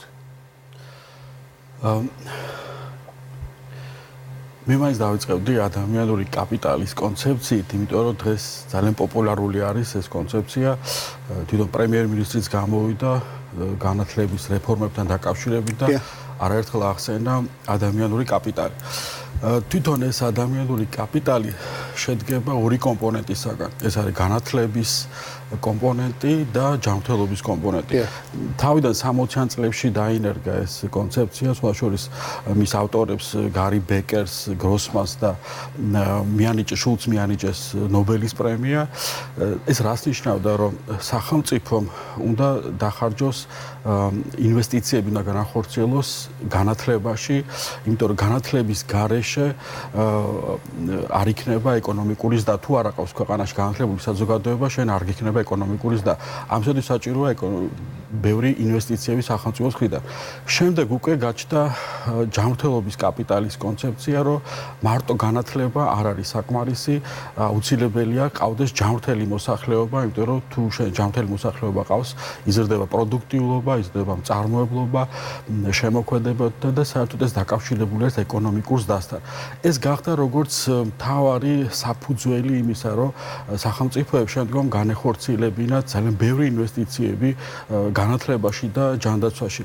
ეს ეხიდება ჩვენს დღევანდელ ვითარებას, რომ კარგი რომ დაიწყო ეს განათლების კუთხით, თუნდაც იგი 6%-ით ზრდა მთლიანში და პროდუქტში, ეს არის ცხადია, კარგი, მაგრამ ასევე იმედი მაქვს, რომ განათლების კაპიტალი გარკვეული დროის შემდეგ ასევე განვითარდება იგივე ადამიანური კაპიტალის მეორე კომპონენტით, როგორიც არის ჯანმრთელობის კაპიტალი. იმიტომ რომ აქაც საჭირო არის ბევრი ინვესტიციები ჯანმრთელობაში. რაც შეეხება საყოველთაო ჯანდაცვის პროგრამას, რაც 2013 წლიდან დაიწყო, ესეც ცხადია ადამიანური კაპიტალის ერთ-ერთი პასუხი გახლავთ, იმიტომ რომ რაც ეს პროგრამა შემოვიდა, ამას ბევრი კვლევები ადასტურებს, რომ გაიზარდა ხელმისაწვდომობა მოსახლეობის ჯანდაცვის სერვისების მიმართ, მიმართვიანობა გაიზარდა მოსახლეობის და დადებითი არის ასევე იგივე 2017 წლიდან, როცა შემოვიდა ქრონიკული ავადმყოფობისათვის ამბულატორიული მედიკამენტების უზრუნველყოფის პროგრამა, ესეც ზრდის ხელმისაწვდომობას. წლიდან წლამდე იზრდება ჯანდაცვაზე სახელმწიფო დანახარჯების წილი, უკვე თუ დაუშვათ წინა წლებში იყო 80% ჯიბიდან გადახდები, ეს შემცირდა უკვე 61%-მდე და ეს არის დადებითი ძვრები. თუმცა თუმცა მხოლოდ სახელმწიფო დანახარჯების ზრდა არ არის აი ჯანდაცვის დაფინანსების პოლიტიკის მთავარი ამოცანა. მთავარი მიზანი ასევე უნდა იყოს თუ რამდენად ეფექტიანად იხარჯება ეს თანხა თუ რამდენად ეფექტური მექანიზმები არსებობს. გიორგის კითხვა უფრო დავაკონკრეტოთ. ეხებოდა იმას, რომ მაგალითად 2016 წლიდან დაიწყო ახალი ტალღა, ხო, საყოველთაო ჯანდაცვლების, რომელიც მოიცავს იმას, რომ მაგალითად ერთი კონკრეტული მაგალითი რომ მოვიყვანოთ, აი თუ სწორად მახსოვს 1000 ლარზე მეტი ვისაც აქვს შემოსავალი, მისთვის მასზე აღარ ვრცელდება საყოველთაო ჯანდაცვის ის პაკეტები, რაც ვრცელდება დანარჩენ ადამიანებზე, ხო, ვისაც უფრო ნაკლები აქვს შემოსავალი. ეს რამდენად სწორია და რამდენად ჯდება საყოველთაო ჯანდაცვის პრინციპში. და რამდენად უზრუნველყოფს იმ პრობლემების გადაჭრას, რაც უდგას დღეს ქართულ მოსახლეობას ჯანმრთელობის მიმართულებით. დიახ, ეს ძალიან კარგი კითხვა გახლავთ. საერთოდ უნივერსალიზმი, საყოველთაობა არ ნიშნავს, რომ ყველაფერი აიღოს სახელმწიფო. იგივე უნივერსალიზმის ერთ-ერთი მთავარი ქვეყანა, როგორც წარმოშობილი ქვეყანა, როგორც არის გერმანია, იქაც არის სოციალური დაზღვევის სისტემა, მაგრამ მოსახლეობის გარკვეული კატეგორია, ვისაც აქვს ხელფასი არ მახსოვს 5000 ევროზე მეტი დაუშვათ, ისინი მათ ეძლევათ საშუალება, რომ გავიდნენ სოციალური დაზღვევის სისტემიდან და დაეზღვიონ კერძო დაზღვევის სისტემაში. ნიდერლანდებში უფრო სხვანაირი მიდგომა არის, იქ არჩევის უფლებაც არ აქვს, შეიძლება გავიდნენ საერთოდ სოციალურ დაზღვევის სისტემიდან. აქ მთავარია შვედეთში კიდე განსხვავებული, ხო? იგი განსხვავებული, მაგრამ აქ მთავარია, მაგრამ ამ სახელმწიფოებს მაინც გვიათ სოციალური დაზღვევის სახელმწიფოები, უნივერსალური მოცვის სახელმწიფოები. რატომ? იმიტომ რომ აქ მთავარია იყოს წინასწარი გადახდის სქემებში ადამიანის მონაწილეობა, ან ეს იქნება დაზღვევა, შეიძლება იყოს ეს კერძო დაზღვევა, ან სახელმწიფო ჯანდაცვის პროგრამა თუ სოციალური დაზღვევის სისტემა, მაგრამ აუცილებელია რომ მას ჰქონდეს დაზღვევა. და არ არის აუცილებელი გინდა თუ არა სახელმწიფო განახორციელოს სერვისები. ეს არის ხარჯ-ეფექტური გზაც. მით უმეტეს საქართველოსთვის, სადაც ჩვენ ასეთი მწირე რესურსები გვაქვს. ესეც დათვლილი არის სხვათა შორის, რომ ჯანდაცვის სახელმწიფო დანახარჯები საქართველოში არის, აი ახლა მიუახლოვდით 40%-ს. ჯანდაცვის ბიუჯეტში. თლიან ჯანდაცვის დანახარჯებში. თლიან. იყო ჯიბიდან გადახდები იყო 80% მთელი ეს 30 წელია. ნუ აი შემცირდა 60%-ამდე ჩამოვიდა ეს ჯიბიდან გადახდები წელი და უფრო გაიზარდა სახელმწიფო დანახარჯების წელი. მაგრამ მაყურებელს ჯიბიდან გადახდაში რას გულისხმობთ? ჯიბიდან გადახდაში არის როგორც ლეგალური, ასევე არალეგალური გადახდები. მინდა გითხრათ, რომ აი ამ 60%-ში რაც არის დღეს გვაქვს, აქ 23% არის კერძო დაზღვევის წილიც, ესეც წინასწარი გადახდის სქემაა და ესეც დადებითი არის. არ არის აუცილებელი გინდა თუ არა ყველაფერი სახელმწიფო მოიცავს. ამის მაგალითები ჩვენ თუნდაც გერმანიის სოციალური დაზღვევის სისტემა გვაქვს. ადამიანი უნდა იყოს დაცული კატასტროფული ხარჯებისაგან, იმიტომ რომ ჯანდაცვას აქვს ორი თვისება, რაც სხვა საქონელს სხვა ბაზარზე არ აქვს. ეს თვისება არის ჯანდაცვის სერვისების მოულოდნელობა და ამ სერვისების კატასტროფული ხარჯები. და ადამიანს უნდა ჰქონდეს წინასწარ დაგროვილი თანხა, თუნდაც იგი კერძო დაზღვევაში, ან თუნდაც სახელმწიფო სოციალური დაზღვევის სისტემაში, რომ ის დაცული იყოს. ეს არის მთავარი. და სწორედ ამიტომ იყო, რომ შეიცვალა შემდგომ მიდგომა 2016 წლიდან, რომ დიფერენცირებული მიდგომა გაცხადდა და ეს იყო იმიტომ რომ მით უმეტეს ჩვენნაირი ქვეყნისათვის მწირი რესურსები არის, თუ არ გამოვიყენეთ ჩვენ დიფერენცირებული მიდგომა სხვადასხვა შემოსავლებთან, სხვადასხვა კატეგორიის მოსახლეობასთან, ეს მიღებული არის და ეს უფრო სამართლიანობას იცავს, ვიდრე დაუშვათ ყველა ერთნაირად ბაზისურ პაკეტის მიმართ ყველა ერთნაირად იყოს იგივე მოცული. ამიტომაც არის, რომ როგორც კი გაიზრდება სახელმწიფოს დაუშვათ დანახარჯებიც, ბიუჯეტი ცხადია, უფრო მეტი სერვისები წამოვა, მაგრამ ყველაზე უფრო მთავარი არის სწორედ ეს ორი მოწყვეტი ჯგუფის მთლიანად მოცვა, ალბათ ამას ემსახურებოდა უფრო მეტად ეს რეფორმები, რაც 2016 წლიდან მოხდა, რომ ეს არის საპენსიო ასაკის მოსახლეობა და უმწეოთა კატეგორიის მოსახლეობა, იმიტომ რომ იმათ აქვთ ყველაზე უფრო მოუცველი სისტემა ამ სერვისების მხრივ, ასევე დაემატა ამბულატორიული მედიკამენტების, რაც დასამატებელი იყო, მაგრამ მეტი თანხა უკვე სახელმწიფოს არ რჩება. ბატონ თინგიზ, ესე იგი შეიძლება ითქვას, რომ თვითონ საყოველთაო ჯანდაცვა და კონცეპტუალურად ეს არის რაღაცა სოციოკულტურული იდეაც და ეკონომიკური იდეაც, ხო, რომელიც აყალიბებს პროგრესულ საზოგადოებას. აი, თქვენ დაკვირვებით შეიძლება, რომ ასეთი იდეის სრულყოფილად რეალიზაცია მოხდეს სახელმწიფოს მოდელის გადააზრების გარეშე. ანუ, მაგალითად, პოსტსაბჭოთა კაპიტალისტური სახელმწიფოს პირობებში, აი ასეთი მოდელის ჩარჩოს პირობებში შეიძლება, რომ ასეთი იდეა გახდეს წარმატებული იდეა. ეს უნივერსალურ მოცვას და ხელმისაწვდომობას ცხადია განსაზღვრავს სახელმწიფოს აქვს თავისი როლი აქ და უმთავრესი როლი აქვს უბრალოდ შევსებითი, აი დამატებითი როლი აქვს კერძო დაზღვევას. ასედაც ქვია ტერმინოლოგიით, რომ არის უნივერსალური ჯანდაცვა და არის კერძო დაზღვევა როგორც შევსებითი და დამატებითი ფორმები. აი თუნდაც რომ ავიღოთ ჩვენ საფრანგეთის მაგალითი, საფრანგეთში არის უნივერსალური 100%-იანი მოცვა და იგივე მოსახლეობა ფრანგების 80% ასევე არიან კერძო დაზღვევის სისტემაში იმ სერვისებით, რომელიც არ შედის სახელმწიფო ბაზისურ პაკეტში. და ეს ნორმალური გახავთ დიფერენცირებული მიდგომაც და შევსება გარკვეული სერვისების, რომელიც არ შედის სახელმწიფო პროგრამაში. და თავარი აქ არის სოციალური დაზღვევის სისტემა, თავარი არის სახელმწიფოს რეგულირება და ცხადია არის კერძო დაზღვევა, როგორც შეიძლება რომ ეს პოლიტიკა მუშაობდეს კეთილდღეობის სახელმწიფოს გვერდით დავლით? ანუ ისეთ სახელმწიფოში, რომელსაც არ არსებობს კეთილდღეობის ინსტიტუტები, სადაც არ არის ტრადიციები კეთილდღეობის სახელმწიფოს, შეიძლება რომ ასეთი პოლიტიკა წარმატებული იყოს? ანუ იგულისხმება ის, რომ მაგალითად ფისკალური პოლიტიკა იყოს აბსოლუტურად გამიჯნული კეთილდღეობის სახელმწიფოს პრინციპიდან, ანუ რას გულისხმობ ამ შემთხვევაში? ანუ გადასახადები იყოს ბრტყელი, ანუ ყველასთვის ერთნაირი, მაგრამ მეორე მხრივ ჯანდაცვის სისტემა იყოს საყოველთაო ყველასთვის ერთნაირი, ხო? ანუ რამდენად არის ერთმანეთთან თავსებურობაში? თავისუფალი ბაზრის პირობებში თუ სოციალური ბაზრის პირობებში არის შესაძლებელია ასეთი პოლიტიკის წარმატებულად ორგანიზება? ალბათ სოციალური ბაზრის, ხო?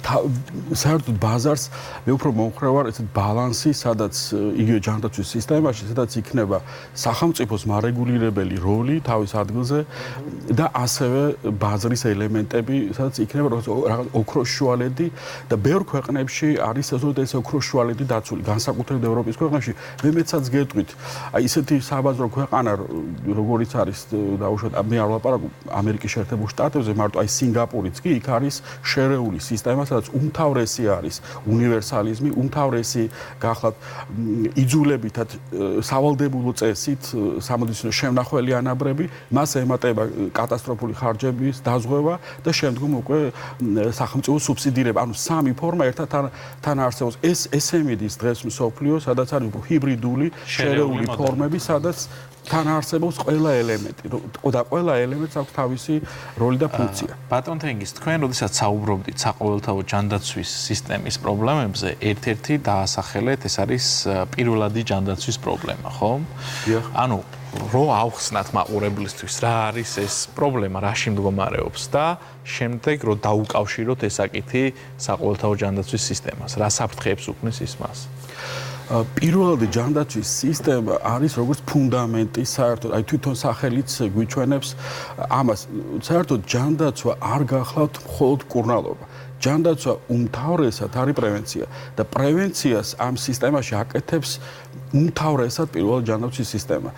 ეს ბუნებამ შექმნა ჯანდაცვის სისტემაში, რომ პრევენციას აკეთებს ეს ოჯახის ექიმის ინსტიტუტი, იმიტომ რომ ოჯახის ექიმის ინსტიტუტს აქვს 4 მთავარი ფუნქცია, რაც სხვა სუბიექტებს ამ სისტემაში არ აქვს.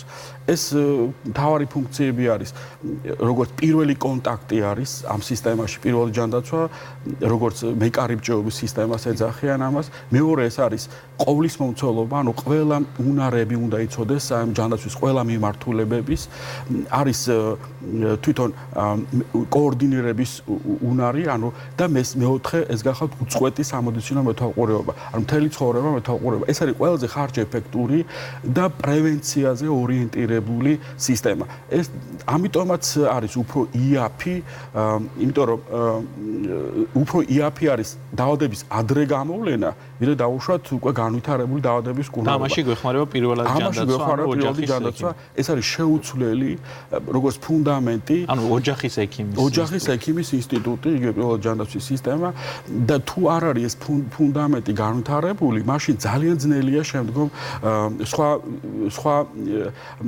დონეების განვითარება. საერთოდ ჯანდაცვა იერარქიული სისტემა არის. დღეს რა პრობლემა გვაქვს აი ოჯახის ექიმებთან მიმართებით? ჩვენ ეს სტატისტიკიდაც დასტურდება, რომ საქართველოში ოჯახის ექიმთან მიმართვიანობა არის 2.5-3.5. მაშინ, როდესაც ევროპის ქვეყნებში გახალთ 7.5-ზე მეტი. ანუ ევროპის მოქალაქე 7-ჯერ მეტად მიმართავს ოჯახის ექიმს წელიწადში. ახლა გაგიკვირდებათ, რომ ეს როგორ ამდენი რაოდენობა, ხო, ეს არ არის მხოლოდ მკურნალობა. ეს უმთავრესად არის პროფილაქტიკა, ეს უბრალოდ არის პრევენციული სერვისებზე მიმართვიანობა, რაც ჩვენთან კატასტროფულად დაბალია. ამის მიზეზი არის, სხვაშორის კვლევებიც გავაკეთეთ ამაზე, ამის მიზეზი გახავთ დაბალი ნდობა მოსახლეობის ოჯახის ექიმის მიმართ. რატომ არის ეს დაბალი ნდობა?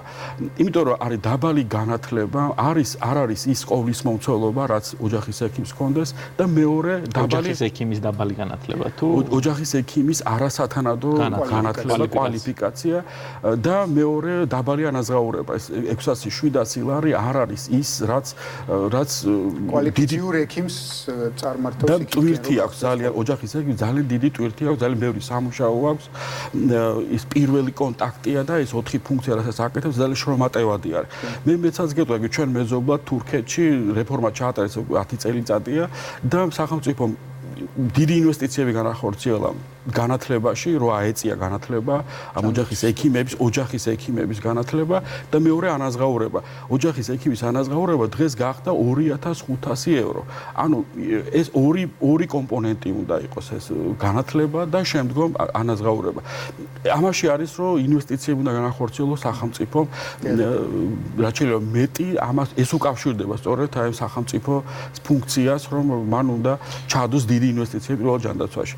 მაგრამ პირველი ჯანდაცვა არ არის კიდე მთავარი ხელისშემშელი ბარიერი. არ მინდა დაგვრჩეს ეს არის ფლობელობის საკითხი. ეს ძალიან მნიშვნელოვანი საკითხია, ამაზე არ ლაპარაკობენ რატომღაც დღეს მესაკუთრეობა ყველა დარგში ერთ-ერთი მთავარი. ანუ აქ იგულისხმება ის, რომ დაახლოებით 95%-ს დღეს ჰოსპიტალური სექტორის ფლობს კერძო სექტორი. არა მარტო ჰოსპიტალური, საერთო ჯანდაცვის სისტემის 95%-ს დაახლოებით ფლობს კერძო მომგებიანი ინსტიტუცია და ძალიან მცირე სახელმწიფო ამ დროს მათ შორის ფარმაცევტული კომპანია. ამ დროს ევროპის ქვეყნებში რო ავიღოთ ეს სახელმწიფო და კერძო მომგებიანი მესაკუთრეობები არ არის გადამწყვეტი. იქ გადამწყვეტი როლი ეკუთვნის კერძო არამომგებიან არაკომერციულ ინსტიტუციებს. მინდა გითხრათ, კერძო არამომგებიანობა არ ნიშნავს, რომ მათ მოგება არ აქვს. მათ ყველას მოგება აქვს, უბრალოდ ეს მოგება მიდის თვითონ დაწესებულების განვითარებაში, მისი რეინვესტირება ხდება და მისი მართლობა ასევე არის საზოგადოებრივი, ანუ დემოკრატიულ პრინციპს ემყარება. დემოკრატიულ პრინციპს საზოგადოებრივი ღირებულებები არის უმთავრესი აი ჯანდაცვაში. public health ჩვენ ვერც დამკვიდრდა ეს საზოგადოებრივი ეს ჯანმრთელობა, უფრო მეტად აი სახელმწიფო. ანუ შეიძლება ითქვას, რომ ექიმები მართავენ, ხო? ეს არის მართლობა სხვაშორის არამუდმივი, რაღაც 3 წლიანი, 4 წლიანი ესეთი მართლობა არის და მთავარი არის რეინვესტირება ხდება იმ მოგების. მინდა გითხრათ, რომ ევროპაში ეს არის 80%. ამერიკის შეერთებული შტატები რო ავიღოთ, აი ყველაზე საბაზრო ქვეყანა, იქ არის 57%. და ეს რაღაც მიგვანიშნებს, რომ რაღაცა ჩვენთან არ ხდება ალბათ ისე, როგორც საჭიროა, იმიტომ რომ ჩვენ ფაქტიურად არ არსებობს ეს თავარი საკითხი, რაც არის მესაკუთრეობა და არც არავინ აკეთებს ამაზე დებატეს. სხვაშორის ერთი კვლევა გავაკეთეთ და უცხოეთმა დაგვიბეჭდა ეს არამომგებიან საავადმყოფოებზე და 5ჯერ გამოგიგზავნეს იქიდან კითხვა, რომ ნაკლად ჩაგვითვალეს, რომ რატომ არ გამოკითხეთ არაკომერციული საავადმყოფოები. ძლივს აუხსენეთ იმ ხალხს, რომ ჩვენთან საქართველოში ეს არაკომერციული საავადმყოფოები საერთოდ რას მოგცემდა ეს არაკომერციული საავადმყოფოების ქონა ჩვენ? მინდა გითხრათ, ეს ძალიან ფუნდამენტური საკითხია. ხარისხს აწევდა თუ რა იქნებოდა ეს? ძალიან კარგი კითხვა გახლავთ ეს. ამაზე პასუხი გახლავთ ჯანდაცვის ეკონომიკა. ეკონომიკის მთავარი საკითხი, რომ ჩვეულებრივ ბაზარზე მოთხოვნა განსაზღვროს მიწოდებას. ეს არის ბაზრის მთავარი კანონი, როგორც ფიზიკაში ნიუტონის კანონი, ხო? ამ დროს სამედიცინო ბაზარზე ეს კანონი არ მოქმედებს. თქვენ წარმოიდგინეთ ნიუტონის კანონი, რომ გადმოაბრუნოთ ისე, სამედიცინო ბაზარზე პირიქით მიწოდება განსაზღვროს მოთხოვნას. ანუ მიმწოდებელი პროვაიდერი, ექიმი განსაზღვროს თუ რამდენი დაუნიშნოს მედიკამენტი პაციენტს, თუ რამდენი გამოკვლევა უნდა დაუნიშნოს და ასე შემდეგ. ამიტომაც ეს ასეთი გადმობრუნებული ეკონომიკა, რადგანაც არის, ეს მოითხოვს რეგულირება სახელმწიფოს მხრიდან, იმიტომ რომ არის ძალიან ბევრი ნეგატიური სტიმულები პროვაიდერების მხრიდან, დაუსაბუთებელი ჰოსპიტალიზაციის, ძვირადღირებული პროცედურების დანიშვნის, შემოსავლების, ასე რაც ჩვენთან სულ ყვავის ეს. 45%-ია მედიკამენტების წილი ჯანდაცვის მთლიან დანახარჯებში, მაშინ როცა ნორმალურ ქვეყანაში ეს არის 15%, ხო? ეს არა მარტო პირველად ჯანდაცვის სისტემის განუვითარებლობის ბრალიც არის, არამედ მესაკუთრეობის ბრალიც ერთ-ერთი მიზეზის გახლავთ. მეცაც გეტყვით ერთი შემთხვევა ადამიანურ რესურსებშიც გვაქვს ძალიან ბევრი პრობლემა. აი ერთი მხრივ ჩვენ გვაქვს ექიმების სიჭარბე, თუმცა ზოგიერთ რეგიონში არის გარკვეული დეფიციტი სპეციალობების, მაგრამ მეორე მხრივ ჩვენ გვაქვს ექთნების ტოტალური დეფიციტი. თქვენ წარმოიდგინეთ, ერთ ექიმზე მოდის 0.7 ექთანი. ანუ 1 ექთანიც კი არა, მაშინ როცა ნორმალურ ქვეყნებში ეს არის ერთ ექიმზე მოდის 3-4 ექთანი. ესეც არის მიზეზი იმისა, რომ აი კერძო მომგებიან საავადმყოფოებში ერთ ექთანს რამოდენიმე ფუნქციას დააკისრებენ და მისცემენ რაღაც მიზერულ თანხას. ანუ მათი უფლებრივი დაცვაც არ ხდება, რაც ფუნდამენტურად არის დაკავშირებული ამ მესაკუთრეობის ფორმასთან. და ამაზე საზოგადოება საერთოდ დღეს არ მსჯელობს. ძალიან დიდი მადლობა რომ იყავით ჩვენთან ერთად. ძალიან საინტერესო იყო ამ ყველაფერზე საუბარი და იმედს ვიტოვებ, რომ ჩვენ კიდე შევძლებთ ამ საკითხის ცალკეული ეს ასპექტის განხილვას, მაგალითად მესაკუთრეობა, მე მგონი დღეს ვერ ვთქვით ბოლომდე რას გულისხმობს და დაგვრჩა კიდევ ეს საკითხი განსახილველი. დიდი მადლობა ჩვენთან მობრძანებისთვის. ჩვენ კი კვირის ფრაზაზე გადავალთ. დღეისათვის შევარჩიეთ პრეზიდენტის ფრაზა, რომელსაც ახლა შემოგთავაზებთ.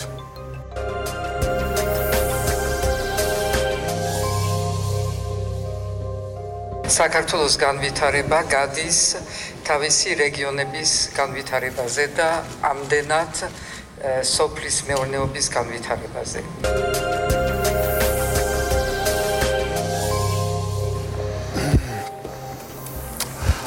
ბრუნდებით ეთერში, საქართველოს განვითარება გადის მისი რეგიონების და ამდენად სოფლის მეურნეობის განვითარებაზე.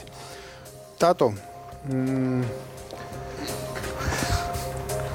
რამდენად ასეა ეს ყველაფერი, რამდენად არის მნიშვნელოვანი სოფლის მეურნეობის განვითარება იმისთვის, რომ ქვეყნის მოდი ამ შემთხვევაში ვისაუბროთ ეკონომიკის განვითარებაზე. ზოგადად სოფლის მეურნეობის განვითარება არის მნიშვნელოვანი, მაგრამ თუ ქვეყნის ეკონომიკურ განვითარებას დავაფუძნებთ სოფლის მეურნეობაზე, ეს ნიშნავს იმას, რომ ჩვენ დავრჩებით მუდმივად სიღარიბეზე კონცენტრირებული და დასპეციალიზირებული სიღარიბეზე, იმიტომ რომ სოფლის მეურნეობა ხასიათდება დაბალი უკუგებით კაპიტალზე, ეს ნიშნავს იმას, რომ ჩვენ ყოველ ჩადებულ გარკვეულ თანხაზე ინვესტიციაზე შემდგომი უკუგება, ანუ მოგება რეალურად მცირდება, ხო? იმიტომ რომ რეალურად მიწები არის შეზღუდული, ანუ ეს არის ცოტა რთული ეკონომიკური საკითხი, მაგრამ ზოგადად პროდუქტიული მიწები, შეიძლება ნაყოფიერი მიწები არის შეზღუდული და აქედან გამომდინარე, ამ ასე ვთქვათ, როდესაც მორჩება ამ ნაყოფიერ მიწაზე რაღაცა გარკვეული ინვესტიციები ჩადება, შემდეგ გვიწევს უფრო არანაყოფიერ, ნაკლებად პროდუქტიულ მიწებზე გარკვეული, ასე ვთქვათ, ინვესტიციების ჩადება, რაც ამცირებს უკუგებას, ანუ მოგებას, ხო? ანუ ძალიან მარტივად რო ვამხსვრათ, ჩვენ თუ ვიქნებით თხილის მოყვანაზე სპეციალიზირებული და ამაზე კონცენტრირდებით. მაშინ დავრჩებით მუდმივად ღარიბებად, ხო? მაგრამ ჩვენ კონცენტრირდებით თხილის გადამუშავებაზე, თქვათ, შოკოლადის წარმოებაზე და სხვა ტიპის უფრო რთული პროდუქტების წარმოებაზე, მაშინ ეს ჩვენ ასე ვთქვათ, მოგცემს უფრო დამატებით მოგებას და ეს გაზდის ჩვენს, ასე ვთქვათ, ცხოვრების სტანდარტს, ხო? ანუ რას ურჩევდით პირობითად შვილს?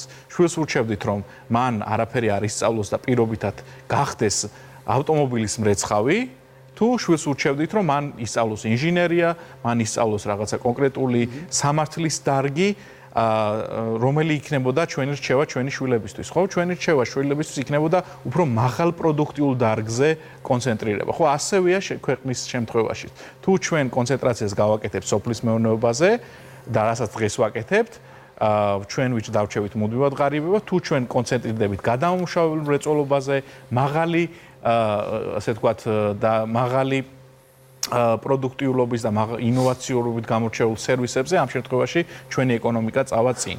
ამიტომ ჩვენ არ უნდა გაუჩინოთ ჩვენ მოსახლეობას ასე ვთქვათ ილუზია რომ მოდი ახლა დავამუშავოთ სოფლები, უფრო წავიდეთ სოფლებში და სოფლებს უნდა მივხედოთ, ესე არ იქნება, ვერ მოხდება. სოფლებზე ზრუნვა მნიშვნელოვანია ერთი მხრივ, იქ წარმოება მნიშვნელოვანია, მაგრამ მეორე მხრივ სახელმწიფომ უნდა გააკეთოს ინდუსტრიულ სექტორზე და გადამამუშავებელ მრეწველობაზე მთავარი აქცენტი. ბაქარი მოდი მოკლედ რომ მითხრა იმის გათვალისწინებით რაც ახლა ტატომ თქვა იქნებ პრეზიდენტის ეს ფრაზა იყო პოლიტიკური და არა ეკონომიკური ცხადია შესაძლებელია ეს კონტექსტი კონდეს იმიტომ რომ საქართველოს აქვს რაღაცა აგრარული ტრადიციები და ზუსტად შეიძლება აქედან გამომდინარეობდეს მაგრამ მე ტატოს დავითანხმები ცხადია და თანამედროვე სახელმწიფო და მათ შორის ის მიზანი რაც საქართველოს აქვს რომ გახდეს იყოს სრულყოფილი დემოკრატიული სახელმწიფო ვერ მიიღწევა ინდუსტრიული საზოგადოების ჩამოყალიბების გარეშე ასე რომ და ისიც მითია რომ ჩვენ ვართ რაღაც აგრარული სახელმწიფო იმიტომ რომ მიწების რაოდენობა საქართველოში არ არის დიდი ხო ანუ ძალიან მცირე მიწიანი ქვეყანა საქართველო და ვერ მოახდენს ტრადიციები. აპრიორის ვერ მოახდენს სპეციალიზაციას სოფლის მეურნეობაზე. ხო, ანუ ეს გამორიცხულია. მოდით, დღევანდელი გადაცემა უნდა დავასრულოთ. ეს იყო თავისუფალი ხედვა, გემშვიდობებით შევხვდებით ერთმანეთს მომავალ სამშაბათს 22 საათზე.